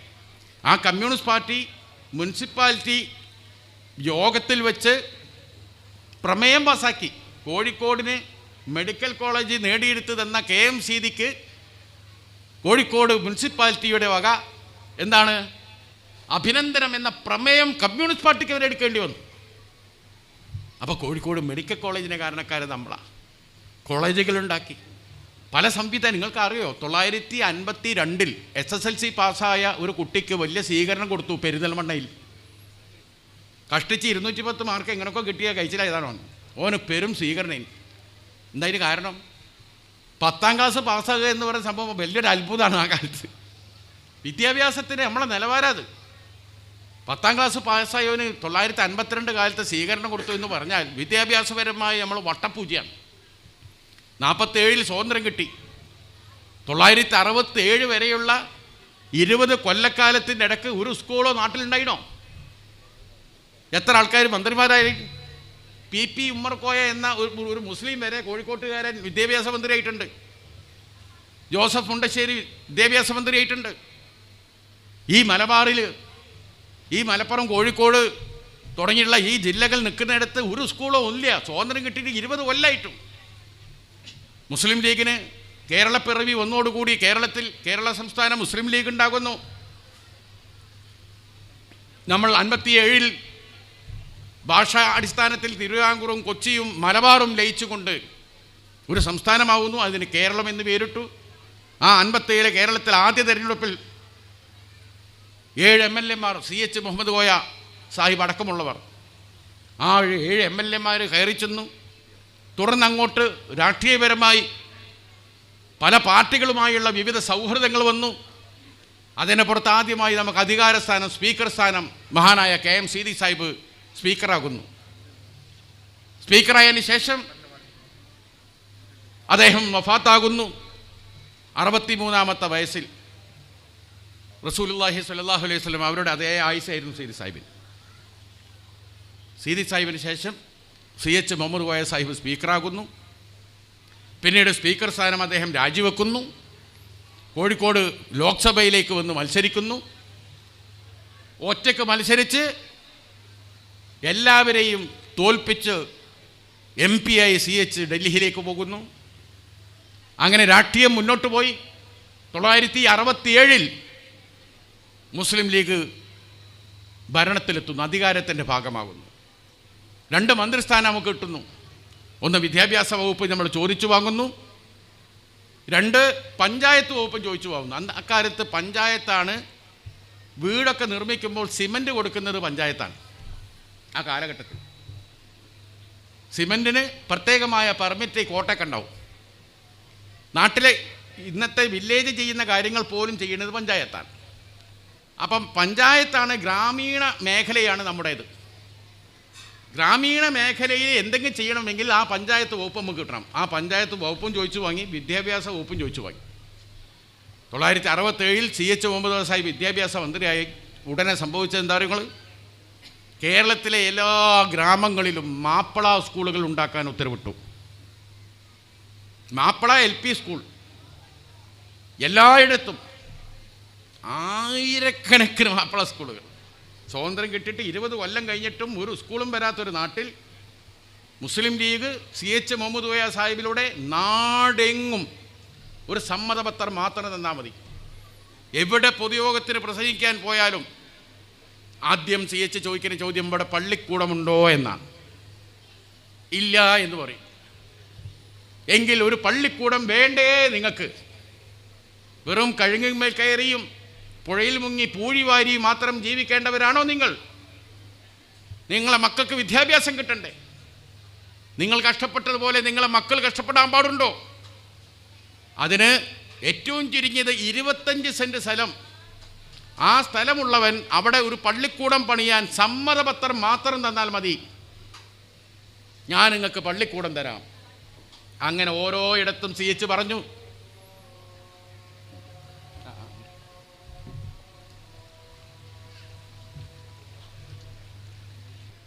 ഭരണഘടനയുടെ ആ ഭാഗം എടുത്തിട്ടാണ് മാപ്പിളമാർ എന്ന് പറഞ്ഞ വർഗം വിദ്യാഭ്യാസപരമായി പിന്നാക്കമാണ്. ആകെ വിദ്യാഭ്യാസം എത്രയാണ്? 4%. 100 മാപ്പിളക്കുട്ടികളിൽ 4 അടിസ്ഥാന വിദ്യാഭ്യാസം ഉള്ളത്. അതുകൊണ്ട് മാപ്പിളമാരുടെ പേരിൽ ഞങ്ങൾ എന്താണ് സ്കൂൾ ആരംഭിക്കുന്നത്. പക്ഷേ അവിടെ പഠിക്കാൻ മാപ്പിളമാരല്ലാത്ത കുട്ടികൾക്കും സൗകര്യമുണ്ട്. അവിടെ പഠിപ്പിക്കുന്നവരും മാപ്പിളമാരല്ലാത്തവർക്കും സൗകര്യമുണ്ട്. കേളപ്പന് വേണമെങ്കിൽ കേളപ്പൻ്റെ പേരക്കുട്ടികളെ മാപ്പിള സ്കൂളിലേക്ക് ഞാൻ സ്വാഗതം ചെയ്യുന്നു എന്നായിരുന്നു CHൻ്റെ പ്രസംഗം. അങ്ങനെ ഓരോരോ കാര്യങ്ങൾ സ്കൂളുകൾ, LP സ്കൂളുകൾ അനുവദിച്ചു. പിന്നീട് അത് UP ആക്കി മാറ്റി, പിന്നെ ഹൈസ്കൂളാക്കി. ഇനി കോളേജ് തുടങ്ങണം. ഒരു ഫറൂഖ് കോളേജ് നമുക്ക് അംഗീകാരം കിട്ടി. പക്ഷേ ഇനി കോളേജ് തുടങ്ങണമെങ്കിൽ ആദ്യം യൂണിവേഴ്സിറ്റി വേണം. ഒരു യൂണിവേഴ്സിറ്റിക്ക് കീഴിലേ കോളേജ് കൊണ്ടുവരാൻ പറ്റുള്ളൂ. യൂണിവേഴ്സിറ്റിക്ക് വേണ്ടി ശ്രമം തുടങ്ങി. അക്കാലത്തെ UGC ചട്ടം പ്രകാരം, കേന്ദ്ര വിദ്യാഭ്യാസ ചട്ടപ്രകാരം 900 ഹെക്ടർ സ്ഥലം വേണം ഒരു യൂണിവേഴ്സിറ്റിക്ക്. പക്ഷേ നിലവിൽ സർക്കാരിൻ്റെ കയ്യിൽ ആകെ 400 ഹെക്ടറേ ഉള്ളൂ. ഈ 400 ഹെക്ടർ കൊണ്ട് യൂണിവേഴ്സിറ്റി ഉണ്ടാക്കാൻ കഴിയില്ല. വളരെ നിരാശനായ CH ബാഫി തങ്ങളെടുത്തു എന്ന് പറഞ്ഞു, തങ്ങളെ യൂണിവേഴ്സിറ്റി എന്ന സ്വപ്നം പൂവണിയും തോന്നുന്നില്ല. പുതിയ UGC ചട്ടപ്രകാരം ഇത്ര ഏക്കർ സ്ഥലം വേണമെന്നാണ്. ആ സ്ഥലം സർക്കാരിൻ്റെ കയ്യിലില്ല, നിലവിൽ ഉദ്ദേശിക്കുന്ന സ്ഥലം. അപ്പം CHനോട് ബാഫി തങ്ങൾ ചോദിക്കുക, ശരി, പോരാത്ത സ്ഥലം നമുക്കുണ്ടാക്കാം. അങ്ങനെ ബാഫി തങ്ങൾ രാമനാട്ടുകര പഴയ ജുമായത്ത് പള്ളിയുണ്ട്, ആ ജുമായത്ത് പള്ളിയിൽ ബാഫി തങ്ങൾ വന്നു. എന്നിട്ട് ഇവിടെ ആ തേഞ്ഞിപ്പലം ഭാഗത്ത്, ആ കോഹിന്നൂർ വരെയുള്ള ആ ഭാഗത്തെ സ്ഥലമുടമകളുടെ യോഗം വിളിക്കുകയാണ് ബാഫി തങ്ങൾ. യോഗം വിളിച്ചിട്ട് ഇവിടെ യൂണിവേഴ്സിറ്റി വന്നാലേ കോളേജ് വിദ്യാഭ്യാസത്തിൽ കിടക്കാൻ കഴിയുള്ളൂ, സർക്കാരിൻ്റെ അടുത്ത് ഇത്രേ സ്ഥലമുള്ളൂ, ബാക്കി സ്ഥലം കൂടി വേണം നമ്മുടെ ഭാവിക്ക് വേണ്ടി. ബാഫി തങ്ങളാ പറഞ്ഞ് ആർക്കൊന്നും ചെയ്യാൻ പറ്റില്ല. ബാഫി തങ്ങൾ പറഞ്ഞാൽ അനുസരിക്കുക എന്നല്ല, അത് പ്രകാരം കാലണക്കും അരണക്കും ഒന്നും വാങ്ങാതെയൊക്കെ ബാഫി തങ്ങളുടെ ആഹ്വാനപ്രകാരം അവിടുത്തെ സ്ഥലമുടമകൾ സ്ഥലം തന്നു. അങ്ങനെയാണ് കാലിക്കറ്റ് സർവകലാശാല ഉണ്ടാക്കിയത്. അത് മനസ്സിലാക്കണം നിങ്ങൾ. കാലിക്കറ്റ് സർവകലാശാല മുസ്ലിം ലീഗ് കഷ്ടപ്പെട്ട് ഉണ്ടാക്കിയത്. ആ കാലിക്കറ്റ് സർവകലാശാലയ്ക്ക് കീഴിലാണ് പിന്നീട് കോളേജുകളൊക്കെ വന്നത്. അങ്ങനെ നമ്മൾ പഠിച്ച് മുന്നേറുക. സ്കൂളുകൾ കുറേ തുടങ്ങി, കുട്ടികൾ റെഡി പഠിക്കാൻ. പക്ഷെ പഠിപ്പിക്കാൻ വിവരമുള്ള ആരും നമ്മളെ കൂടുതലില്ല, പഠിച്ച അധ്യാപകരില്ല. അപ്പോൾ CHനോട് പറഞ്ഞു, CH കുട്ടികളുണ്ട്, പള്ളിക്കൂടമൊക്കെ റെഡി, പഠിപ്പിക്കാൻ ആളില്ല. CH അതിന് പരിഹാരം ഉണ്ടാക്കി തന്നു. പഠിച്ചിട്ടും പണിയില്ലാത്ത കുറേ ആൾക്കാരുണ്ട് തെക്കൻ കേരളത്തിൽ, മധ്യ കേരളത്തിലും. അവർ തൊഴിൽ വേണമെന്ന് പറഞ്ഞാൽ CHന് നിവേദനം കൊടുത്തു. CH അവരെ വിളിപ്പിച്ചിട്ട് ചോദിച്ചു, മലബാറിലോട്ട് പോകാൻ തയ്യാറുണ്ടോ ചോദിച്ചു. ആ തയ്യാറാണെന്നാണ്.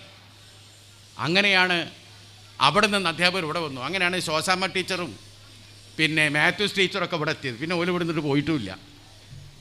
വന്നൊരു ചരിത്രം അതാ. ഞാനൊക്കെ പഠിച്ച കാലഘട്ടത്ത് ഓർമ്മയുണ്ട്. അപ്പോൾ അധ്യാപകനും തന്നു, കുട്ടികളുമായി. പക്ഷേ വേണ്ടത്ര എല്ലാവരും കുട്ടികളെ സ്കൂളിൽ കൊണ്ടുപോയി ചേർക്കുന്നില്ല. അതിന് താല്പര്യമില്ല. അതിന് കാരണം എന്താണ്? അന്ന് സ്കൂളിൽ പോകണമെങ്കിൽ ഫീസ് കൊടുക്കണം. ഈ ഫീസാണ് ഇതിൻ്റെ കുഴപ്പമെന്ന് മനസ്സിലായി. അത് മനസ്സിലാക്കിയ മുസ്ലിം ലീഗ് എന്ത് ചെയ്തു? 1-ാം ക്ലാസ് തൊട്ട് 10-ാം ക്ലാസ് വരെയുള്ള വിദ്യാഭ്യാസം സൗജന്യമാക്കി. നിങ്ങൾ മനസ്സിലാക്കണം, 1-ാം ക്ലാസ് തൊട്ട് 10-ാം ക്ലാസ് വരെ വിദ്യാഭ്യാസം സൗജന്യമാക്കിയ ഒരു പാർട്ടിയുടെ പേരാണ് ഇന്ത്യൻ യൂണിയൻ മുസ്ലിം ലീഗ്. നിങ്ങൾ മനസ്സിലാക്കണം. നമ്മൾ ചെയ്തു കൂട്ടിയത് എന്തൊക്കെയാണ് നിങ്ങൾ നോക്കുക. അത് സൗജന്യമാക്കിയിട്ടും 4-ാം ക്ലാസ് കഴിഞ്ഞാൽ 5-ാം ക്ലാസ് പരീക്ഷ ആരും ജയിക്കില്ല. കാരണം മറ്റു സമുദായത്തിൽപ്പെട്ട കുട്ടികൾക്കൊക്കെ ഓരോ വീട്ടിലെ അച്ഛനമ്മമാരൊക്കെ എന്തെങ്കിലും വിദ്യാഭ്യാസം ഉള്ളവരായിട്ട് എന്തെങ്കിലും പറഞ്ഞു കൊടുക്കും. എന്നാൽ നമ്മളെ കുട്ടികൾക്ക് പറഞ്ഞു കൊടുക്കാൻ അവരെ രക്ഷിതാക്കൾക്ക് ഒരു വിവരവും. ഈ കുട്ടികളെ സംശയം തീർത്തു കൊടുക്കാൻ ബാപ്പക്കും മക്കും കഴിയണ്ടേ? കഴിയണമെങ്കിൽ ബാപ്പക്കും മക്കും വിദ്യാഭ്യാസം വേണം. അതിട്ടില്ല താനും. അതുകൊണ്ട് 4-ാം ക്ലാസ് എഴുതിയാൽ 5-ൽ ആരും പാസ്സാക്കില്ല. അക്കാലത്തെ കല്യാണ ചന്തകളിൽ കുട്ടീൻ്റെ വിദ്യാഭ്യാസം എത്രയെന്ന് ചോദിച്ചാൽ 4-ാം ക്ലാസ്സിനെ പറയുള്ളൂ. ചെക്കൻ്റെ വിദ്യാഭ്യാസം 4, പെണ്ണാണെങ്കിലും 4, 5ക്ക് കയറില്ല. സമഗ്രമായി മുസ്ലിം ലീഗ് ചർച്ച ചെയ്തു ഈ വിഷയം. എന്താ ഇതിനൊരു പരിഹാരം? അന്നത്തെ വിദ്യാഭ്യാസ മന്ത്രി ചാക്കീരി മുഹമ്മദ് കുട്ടിയാണ്, മുസ്ലിം ലീഗിൻ്റെ. ചാക്കീരി മുഹമ്മദ് കുട്ടിയെ വിളിച്ചിട്ട് മുസ്ലിം ലീഗ് നേതൃത്വം തീരുമാനിച്ചു, 1 തൊട്ട് 9-ാം ക്ലാസ് വരെ ഒരു കുട്ടിയും തോൽക്കാൻ പാടില്ല. അതിന് വേണ്ട പരിഷ്കാരം ഉണ്ടാക്കണമെന്ന്. അങ്ങനെ ചാക്കീരി അഹമ്മദ് സാഹിബ് അങ്ങനെ ഒരു പാക്കേജ് കൊണ്ടുവന്നു. ആ പാക്കേജിൻ്റെ പേരാണ് ചാക്കീരി പാസ് എന്ന് പറയും. മനസ്സിലായില്ലേ? ആ ചാക്കീരി പാസ് പ്രകാരമാണ് 4-ാം ക്ലാസ്സിന് മേലോട്ട് പഠിക്കാൻ കഴിഞ്ഞത്. അതിൻ്റെ പഴി മുഴുവൻ നമ്മൾ കേട്ടു. അങ്ങനെ 10-ാം ക്ലാസ് വരെ എത്തിച്ചു. 10 വരെ വിദ്യാഭ്യാസം സൗജന്യമാക്കിച്ചു. ഇതൊക്കെ ആക്കിയിട്ട് പെൺകുട്ടികൾ സ്കൂളിൽ വരില്ല, പെൺകുട്ടികളെ അയക്കുന്നില്ല. എന്താ അതിന് കാരണം? പല കാരണം. പെൺകുട്ടി എങ്ങനെ പോയി പഠിക്കുക? പിന്നെ പറഞ്ഞ് അധ്യാപകരൊക്കെ ആരാണ്? ആണുങ്ങളല്ല അധ്യാപകർ. ആണുങ്ങൾ മാത്രം അധ്യാപകരായാൽ അവിടെ പെൺകുട്ടീനെ വിടുന്നില്ല. ഇത് മനസ്സിലാക്കിയിട്ടാണ് തിരൂരിൽ മുസ്ലിം വുമൻ ടീച്ചേഴ്സ് ട്രെയിനിങ് കോളേജ് മുസ്ലിം ലീഗ് കൊണ്ടുവന്നു. ആ കോളേജിൽ നിന്നാണ് റംല ടീച്ചറും റുക്കിയ ടീച്ചറും പാത്തുമ്മ ടീച്ചറൊക്കെ പുറത്തിറങ്ങിയത്. അങ്ങനത്തെ കുറേ ടീച്ചർമാരെ സൃഷ്ടിച്ചു നോക്കി. എന്നിട്ടും പെൺകുട്ടികൾ സ്കൂളിൽ വരില്ല. കാരണം അങ്ങനെ പാരമ്പര്യപരമായി അങ്ങനെ പെൺകുട്ടികളെ പഠിപ്പിക്കാനുള്ള ഒരു താല്പര്യമില്ല. ഇങ്ങനൊരു ഘട്ടത്തിലാണ് മഹാനായ CH എന്ത് പണിയാണ്? പെൺകുട്ടികളെ സ്കൂളിൽ അയക്കുന്നവർക്ക് ഒരു മാസം ഇത്ര രൂപ സ്കോളർഷിപ്പ് തരുന്നത്. അന്നൊക്കെ പട്ടിണി കാല. ആ കാലത്ത് അന്നത്തെ 18 രൂപയാണെന്നാണ് ഞാൻ മനസ്സിലാക്കുന്നത്. ഇന്നത്തെ വലിയ സംഖ്യയാണ്. അപ്പോൾ ഒരു പെൺകുട്ടിയെ സ്കൂളിൽ ചേർത്തിയാൽ ഇത്ര രൂപ സ്കോളർഷിപ്പ് എന്ന് CH പ്രഖ്യാപിച്ചു. ആ പൈസ കിട്ടാൻ വേണ്ടിയിട്ട് പെൺകുട്ടികളെ സ്കൂൾ കൊണ്ടുപോയി ചേർത്തി. അല്ല, കുട്ടികളെ പഠിപ്പിക്കാനല്ല. കാരണം ആ പൈസ കിട്ടിയാൽ അത്രയും ആശ്വാസമാണെന്ന്. അങ്ങോട്ട് സമുദായത്തിന് പൈസ കൊടുത്തിട്ട് വിദ്യാഭ്യാസം നേടി. ഇന്ന് നിങ്ങൾ നോക്കൂ, ഇന്ന് നീറ്റ് പരീക്ഷ കഴിഞ്ഞാൽ അല്ലെങ്കിൽ ഇന്ന് വലിയ വലിയ എക്സാമിന് എഴുതി ജയിക്കുന്ന ആരാ? നോക്കി ഒക്കെ നമ്മളെ തട്ടട്ട പെൺകുട്ടികളല്ലേ. എല്ലാത്തിനും 1-ാം റാങ്ക്. വിദ്യാഭ്യാസത്തിൽ എവിടെ എത്തി നിങ്ങൾ? ഈ ഉയർച്ച എങ്ങനെ ഉണ്ടായി? അതാ നമ്മൾ പഠിക്കണം. അങ്ങനെ നേടിയ ഒരു സമുദായത്തിൻ്റെ എല്ലാവിധ ഉന്നമനത്തിനു വേണ്ടി ഉറങ്ങാതെ കഷ്ടപ്പെട്ട് പണിയെടുത്ത് പ്രക്ഷോഭങ്ങൾ നടത്തിയും അധികാരത്തിലൂടെ നേടിത്തരുകയും ഒക്കെ ചെയ്തുകൊണ്ടാണ് നമ്മൾ ഇതുവരെ ഇത്ര എത്തിയത്. ഞാൻ അതാണ് എൻ്റെ പ്രസംഗത്തിൻ്റെ തുടക്കത്തിൽ പറഞ്ഞതുപോലെ ഒരു 10-100 കൊല്ലം മുമ്പുള്ള നമ്മുടെ ഫാത്തിമ തഹ്ലിയെ കൂടി ഈ വേദിയിലെത്തിയിട്ടുണ്ട്. മനസ്സിലാ. അങ്ങനെ വിദ്യാഭ്യാസത്തിൻ്റെ എല്ലാ മേഖലയിലും ഇന്ന് നമുക്ക് കോളേജുകൾ എത്ര, സ്കൂളുകൾ എത്ര അല്ലേ? മാത്രമല്ല ഒരു കോളേജ് ഒരു സ്കൂളിൽ പഠിക്കണമെങ്കിൽ ഇപ്പോൾ ശിഹാബ് തങ്ങൾ എവിടെ പഠിച്ചത്? മലപ്പുറത്ത് ഒരു സ്കൂളുണ്ട്, പക്ഷേ അത് ബ്രിട്ടീഷുകാരുടെ സ്കൂളാണ്. അവിടെ എൻ്റെ കുട്ടീനെ ചേർത്തൂലാറിന് പൂക്കോയത്തങ്ങൾ. അങ്ങനെയാണ് കോഴിക്കോട്ട് പരപ്പിലുള്ള MM ഹൈസ്കൂളിലാണ് പഠിച്ചത്. E.T. മുഹമ്മദ് ബഷീർ സാഹിബ് ഇതിന് നേരെ അക്കരെയാണ് എളമരം. ബഷീർ സാഹിബ് പഠിച്ചത് ചാലിയത്താണ്. അന്ന് ചാലിയത്തെ സ്കൂളുള്ളൂ.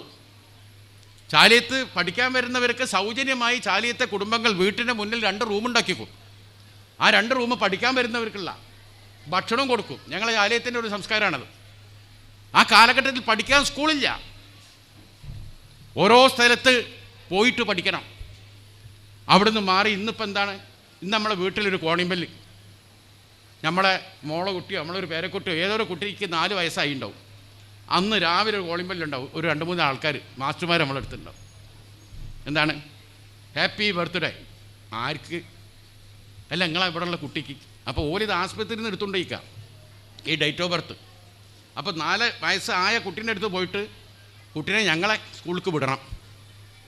ഞങ്ങളെ സ്കൂൾക്ക് വിട്ടാൽ ഇന്ന സൗകര്യങ്ങളുണ്ട്, ഞങ്ങളിങ്ങനെ ഇടയ്ക്ക് പിന്നെ ചായ കൊടുക്കും, മറ്റേതാക്കും, വണ്ടി ഇവിടെ വന്ന് കൊണ്ടുപോകും, കുട ഞങ്ങളെടുത്തിട്ടുണ്ട്, ടൗസറും കുപ്പായും ഞങ്ങൾ തരും എന്നൊക്കെ പറഞ്ഞ് വാഗ്ദാനങ്ങൾ തന്നിട്ട് ആ കുട്ടീനെ ഞങ്ങളെ സ്ഥാപനത്തിൽ കിട്ടണമെന്ന് പറഞ്ഞ് നമ്മൾ ഇങ്ങോട്ട് സമീപിക്കുക.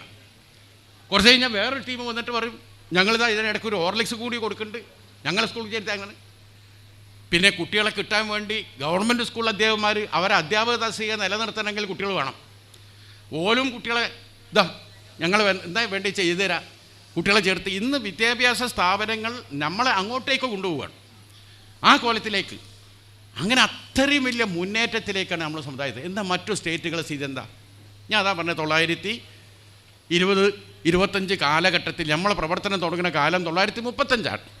ആ 35 കാലഘട്ടത്തിലെ മാപ്പിളമാരുടെ സ്ഥിതി ഞാൻ നേരത്തെ പറഞ്ഞല്ലോ, കണ്ട ആദിവാസികൾ എന്ന് തോന്നുന്ന കോലത്തിൽ നിന്ന് 94% ആളുകൾക്കും ഭൂമിയും വീടില്ലാത്ത കാലത്ത് നിലവാരം നോക്കണങ്ങൾ 1% പോലും വിദ്യാഭ്യാസം ഇല്ലാത്തടത്തുനിന്ന് 1935 നിന്ന് നമ്മളെ പ്രസ്ഥാനം ആരംഭിച്ച് ഇതാ ഇപ്പം എത്രയായി, ഒരു 75 കൊല്ലം നമ്മളാണ്ട് സഞ്ചരിച്ചോടുകൂടി ഇന്ന്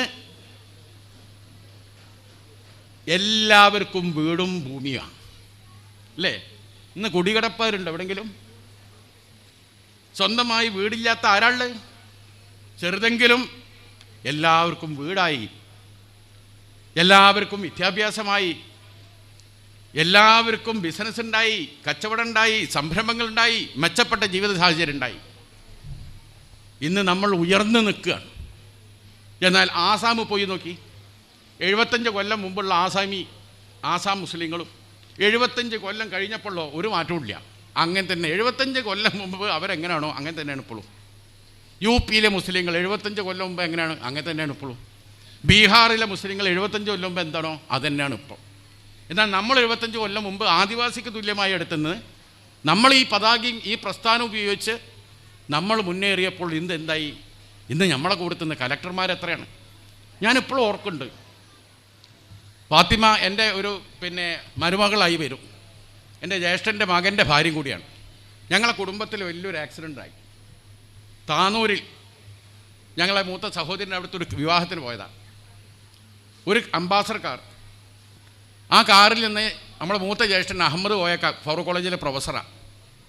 അദ്ദേഹം അടക്കം എൻ്റെ സഹോദരി അടക്കം നമ്മളെ കുടുംബത്തിലെ ഒരുപാട് പേർ ആ ആക്സിഡൻറ്റിൽ കൈയും കാലും ഒക്കെ പൊട്ടി കോഴിക്കോട് മെഡിക്കൽ കോളേജിലായി. ഞാൻ ആ കല്യാണത്തിന് ഞാനും പോകേണ്ട ആളാണ്. പക്ഷേ ഞാൻ എന്തോ അബദ്ധവശാൽ എന്തോ കളിക്കാൻ പോയി നേരം പെയ്യുകൊണ്ട് മാത്രം ഞാനായി പെട്ടില്ല. പക്ഷെ ആശുപത്രി കിടക്കുന്നവരെ പരിചരിക്കേണ്ട പണിക്കുക മിക്കവാറും. അന്ന് ആശുപത്രിക്കാണ്ട് കയറാൻ കഴിയില്ല. വളരെ അപൂർവമായി ചില സമയം അതിൻ്റെ അകത്ത് കയറാൻ സംഭവിക്കുള്ളൂ. അപ്പോൾ ഇതിനകത്ത് കയറാൻ യാതൊരു മാർഗ്ഗമില്ല. അവസാനം ഞാൻ എന്ത് ചെയ്തു, ഞാനന്ന് കോളേജിൽ പഠിക്കുന്ന സമയം ഞാനല്ല ഒരു പാൻറ്റൊക്കെ ഒന്ന് നന്നാക്കി ഇൻസൈഡ് ചെയ്ത് ഒരു സ്റ്റെതസ്കോപ്പ് വീഡിയോ പോയി വാങ്ങി. ആ സ്റ്റെതസ്കോപ്പും തൊള്ളിലിട്ട് റീഡേഴ്സ് ഡൈഗേഴ്സിന് പറഞ്ഞാൽ ബുക്കും പിടിച്ച് ഏറ്റവും നോക്കാണ്ട് പോകും. അപ്പോൾ എനിക്ക് സൈലോട്ടിട്ടില്ല. എന്നിട്ട് ഞാൻ പറയാൻ കാരണം, ഒരു നേഴ്സ് ഒരു മുസ്ലിമിനെ ആ കാലഘട്ടം എത്രയോ കൊല്ലയില്ലേ, ഒരു നേഴ്സിനെ ഞാൻ കണ്ടിട്ടില്ല.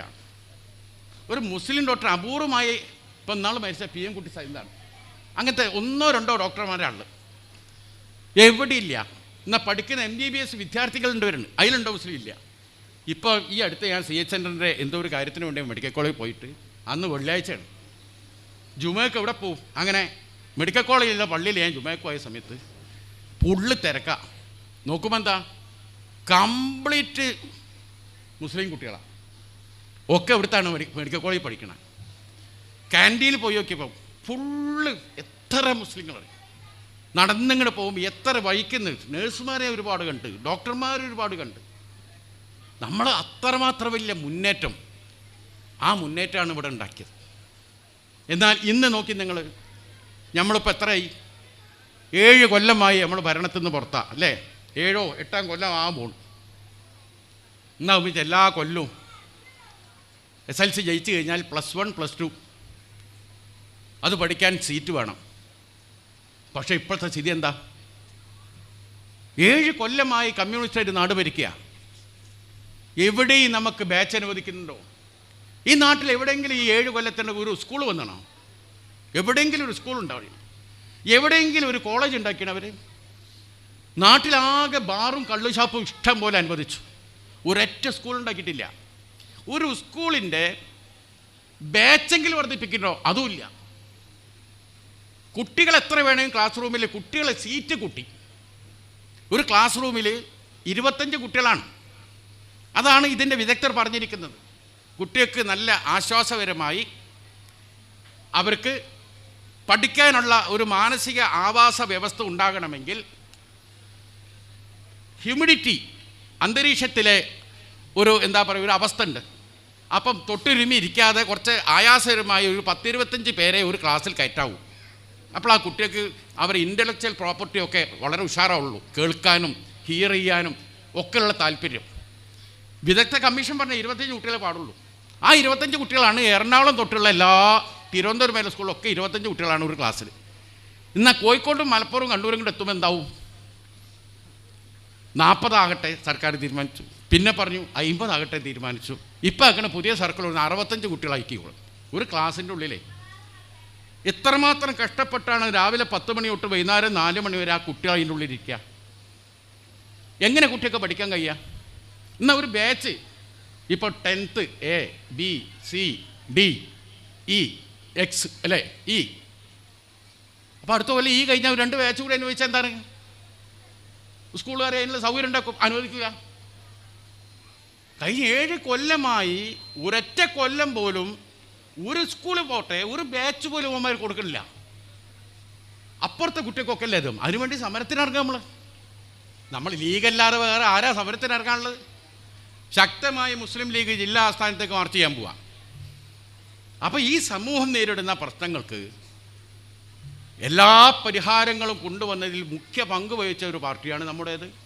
നമ്മുടെ വളർച്ചയിൽ, നമ്മുടെ നാടിൻ്റെ വളർച്ചയിൽ നിങ്ങൾക്കറിയോ, കേരളപ്പിറവിക്ക് ശേഷം, കേരളം ഉണ്ടായതിന് ശേഷം എത്ര യൂണിവേഴ്സിറ്റികൾ ഇവിടെ ഉണ്ടായി? ആ യൂണിവേഴ്സിറ്റി മുഴുവൻ കൊണ്ടുവന്നത് മുസ്ലിം ലീഗാണ്. 28 കൊല്ലം വിദ്യാഭ്യാസം മുസ്ലിം ലീഗ് കൈകാര്യം ചെയ്തപ്പോൾ ലീഗ് കൊണ്ടുവന്നതാണ് എല്ലാ യൂണിവേഴ്സിറ്റിയും. എന്നാൽ 34 കൊല്ലം വിദ്യാഭ്യാസം കൈകാര്യം ചെയ്ത ഇടതുപക്ഷം ഒറ്റ യൂണിവേഴ്സിറ്റി ഇവിടെ കൊണ്ടുവന്നോ? ഇല്ല. യൂണിവേഴ്സിറ്റിയിലേക്ക് കല്ലെടുത്ത് SFIനെ കൊണ്ട്, ഇത് മാത്രമാണ് ഇവർ ചെയ്ത ഏർപ്പാട്. അതുകൊണ്ടാണ് സുപ്രിയ സുലെ എന്ന ശരത് പവാറിൻ്റെ മകൾ MP ഇന്ത്യ മുന്നണിയിൽ മുസ്ലിം ലീഗിനെ എടുത്തതിനെക്കുറിച്ച് ബോംബെയിൽ ചേർന്ന യോഗത്തിൽ ചോദിച്ചു. അല്ല, മുസ്ലിം ലീഗ് എന്നൊരു പാർട്ടിയെ ഇന്ത്യ മുന്നണി കൂട്ടിയാൽ അത് നമുക്ക് ഗുണമോ ദോഷമോ എന്ന് ചോദിച്ചപ്പോൾ സുപ്രിയ സുലെ പറഞ്ഞു, 28 വർഷക്കാലം കേരളത്തിലെ വിദ്യാഭ്യാസം കൈകാര്യം ചെയ്ത പാർട്ടിയാണ് മുസ്ലിം ലീഗ്. ഇന്ന് ഇന്ത്യയിൽ ഏറ്റവും സാക്ഷരതയുള്ള സംസ്ഥാനം കേരളം ഇത്രയധികം വിദ്യാഭ്യാസ മുന്നേറ്റം നടത്തിയ 1ാം സ്ഥാനത്ത് എത്താനുള്ള കാരണം 28 കൊല്ലം വിദ്യാഭ്യാസം കൊണ്ട് നടന്നത് മുസ്ലിം ലീഗ് എന്ന പാർട്ടിൻ്റെ ഗുണം കൊണ്ടാണ്. ആ പാർട്ടി ഭരിച്ച കാലത്താണ് കേരളത്തിലെ എല്ലാ യൂണിവേഴ്സിറ്റി ഉണ്ടായത്. എന്നാൽ ആ പാർട്ടിയേക്കാൾ ഏറെ വിദ്യാഭ്യാസം കൈകാര്യം ചെയ്ത പാർട്ടികൾക്ക് ഒരു യൂണിവേഴ്സിറ്റി പോലും കൊണ്ടുവരാൻ കഴിഞ്ഞിട്ടില്ല. അതുകൊണ്ട് മുസ്ലിം ലീഗ് ഇന്ത്യ മുന്നണിക്ക് ഒരു അഭിമാനമാണ് നമുക്ക് എന്ന് സുപ്രിയ സുലെ ബോംബെയിൽ ചേർന്ന ഇന്ത്യ മുന്നണിൻ്റെ യോഗത്തിൽ ലീഗിനെ കൂട്ടേണ്ടതുണ്ടോ എന്നൊരു ചോദ്യത്തിന് കൊടുത്ത മറുപടിയാണ്. കാരണം അവരൊക്കെ നമ്മളെ പാർട്ടിയെക്കുറിച്ച് പഠിച്ചിട്ടുണ്ട്. സ്നേഹിക്കാൻ പറ്റിയൊരു പാർട്ടിയാണ്, കൂടെ നിർത്താൻ പറ്റിയ പാർട്ടിയാണ്, കാപട്യമില്ലാത്ത മതേതരത്തുള്ള പാർട്ടിയാണ്. കയ്യിലുള്ള മീൻപൊതി പച്ചക്കറി എന്ന് പറഞ്ഞ് എത്ര കാലം നമുക്ക് കൊണ്ടുനടക്കാൻ കഴിയും? കുറച്ച് കഴിഞ്ഞാൽ മണക്കും. അതുകൊണ്ട് നമ്മളെ സാമുദായികത, കൃത്യമായി പറഞ്ഞു, എനിക്കൊന്നും ഒളിച്ചു വെക്കാനുള്ള. അതുകൊണ്ടാണ് പേരിൽ പോലും നമുക്ക് വേറെ എന്താണ്, നമുക്ക് വേറെ അജണ്ടയില്ല. മുസ്ലിങ്ങളടക്കമുള്ള ആളുകളുടെ വിദ്യാഭ്യാസവും പിന്നെ അതുപോലെ തന്നെ അവരുടെ സാംസ്കാരിക ഉന്നമനവും അവരുടെ സാമ്പത്തിക ഭദ്രതയും ഇതിന് തന്നെയാണ് ഊന്നൽ കൊടുക്കുന്നത്. അതോടൊപ്പം തന്നെ ഞങ്ങളുടെ ഭരണഘടനയിൽ എന്തുണ്ട്, മുസ്ലിങ്ങളെപ്പോലെ കഷ്ടപ്പാട് അനുഭവിക്കുന്ന ആരെല്ലാം ഉണ്ടോ അവരിലേക്കും അവർക്ക് വേണ്ടിയും ലീഗ് നിലകൊള്ളും. അതിൻ്റെ ഭാഗമായി ധാരാളം ഇതര മതസ്ഥർ നമ്മളെ പാർട്ടിയിലുണ്ട്. നമ്മളെ പാർട്ടിയിലേക്ക് വന്ന ആളുകൾ ഇന്ന് വരെ ആരും നമ്മളെ കൂടെ നിന്ന് പോയിട്ടില്ല. എന്താ കാരണം? നമ്മൾ അവരോടൊക്കെ എടുക്കുന്ന സമീപനം അതാണ്. ഒന്നിലും ജാതിയോ മതമോ രാഷ്ട്രീയമോ നോക്കാതെ എല്ലാ മേഖലയിൽപ്പെട്ട ആളുകൾക്ക് വേണ്ടി നിലകൊള്ളുക എന്നൊരു ലൈനാണ് നമ്മൾ സ്വീകരിച്ചത്. അതിൻ്റെ ഭാഗമായി നമുക്ക് കേരളത്തിൽ അന്തസ്സായ ഒരു സ്പേസാണ് മുസ്ലിം ലീഗിൻ്റെത്. മുസ്ലിം ലീഗിൻ്റെ നേതാക്കൾക്ക്, മുസ്ലിം ലീഗിൻ്റെ ജനപ്രതിനിധികൾ കിട്ടുന്ന വലിയ ഇമ്മൻസ് പിന്തുണ, വലിയ ഭൂരിപക്ഷങ്ങൾ ഒരു പാർട്ടി ഒരു സമൂഹത്തിനെ കരുതലോടെ ഇത്രയും കാലം കൊണ്ടു നടന്നതിൻ്റെ ഒരു പ്രതിഫലനം എന്നുള്ള നിലക്കാണ്. തീർച്ചയായിട്ടും നിങ്ങളെ ഈ പ്രദേശത്തെ ഒരു ശാഖാ മുസ്ലിം ലീഗ് നടത്തുന്ന ഒരു സംഗമം, ആ സംഗമത്തിൽ ഒരു ആംബുലൻസൊക്കെ നിങ്ങൾ കൊടുക്കുക എന്നൊക്കെ പറഞ്ഞാൽ ഇവിടെ അത്രമാത്രം ശക്തമാണ് ഈ ശാഖ. ഇത്തരത്തിൽ പ്രവർത്തനങ്ങൾ നടത്തുന്ന ഈ ശാഖയെ ഞാൻ അഭിനന്ദിക്കുകയാണ്. ഇനിയും കൂടുതൽ വിദ്യാഭ്യാസ മേഖലയിലും മറ്റുള്ള എല്ലാ മേഖലയിലും സൗജന്യ ട്യൂഷനുകൾ, അങ്ങനെ പല സംവിധാനങ്ങൾ, പാവപ്പെട്ട പിന്നെ കുട്ടികൾക്കും ട്യൂഷനൊന്നും പറഞ്ഞേക്കാൻ പൈസ ഉണ്ടാവില്ല. അപ്പോൾ അതിനൊക്കെ മുസ്ലിം ലീഗിൻ്റെ ആഫീസുകളുണ്ട്. ആ ആഫീസ് ഉപയോഗപ്പെടുത്തി വിദ്യാഭ്യാസ കാലത്ത് എന്തെങ്കിലും PSC പരീക്ഷയ്ക്ക് കുട്ടികളെ പ്രേരിപ്പിക്കുക. എല്ലാവരും ഗൾഫിൽ പോയി പൈസ ഉണ്ടാക്കുക എന്നുള്ള ആ പണി മാത്രം അത് പോരാ. കഴിഞ്ഞോടത്തോളം പഠിച്ച് ഇവിടെ സർക്കാർ ജോലി വാങ്ങുക, എന്നിട്ട് വേണം ലീവ് എടുത്ത് എവിടേക്കേ പോയിക്കോളി. ആ നിലയ്ക്ക് എവിടെയെല്ലാം ജോലി സാധ്യത ഉണ്ടോ അതൊക്കെ മുസ്ലിം ലീഗിൻ്റെ ആഫീസിൽ എല്ലാ തൊഴിൽ വീതി പോലുള്ള ഒരുപാട് മാസികൾ അതൊക്കെ വരുത്തിക്കുക, തൊഴിൽ സാധ്യത എഴുതിയിടുക, PSC പരീക്ഷയ്ക്ക് എഴുതാൻ പ്രേരിപ്പിക്കുക, സർക്കാർ ജോലിക്ക് അപേക്ഷിപ്പിക്കാൻ ആളുകളെ പ്രേരിപ്പിക്കുക. ഇത്തരം പ്രവർത്തനങ്ങൾ കൂടി സ്വന്തമായ ആസ്ഥാനക്കുമുള്ള ഒരു ശാഖ എന്നുള്ള നിലക്ക് അത്തരം മേഖലയിൽ കൂടി നിങ്ങളെ പ്രവർത്തനം വ്യാപിപ്പിക്കണം എന്നുകൂടി അഭ്യർത്ഥിച്ചുകൊണ്ട് ഞാൻ ഈ പരിപാടി ഉദ്ഘാടനം ചെയ്തതായി അറിയിക്കുന്നു. അസ്സലാമു അലൈക്കും വറഹ്മത്തുള്ളാഹി.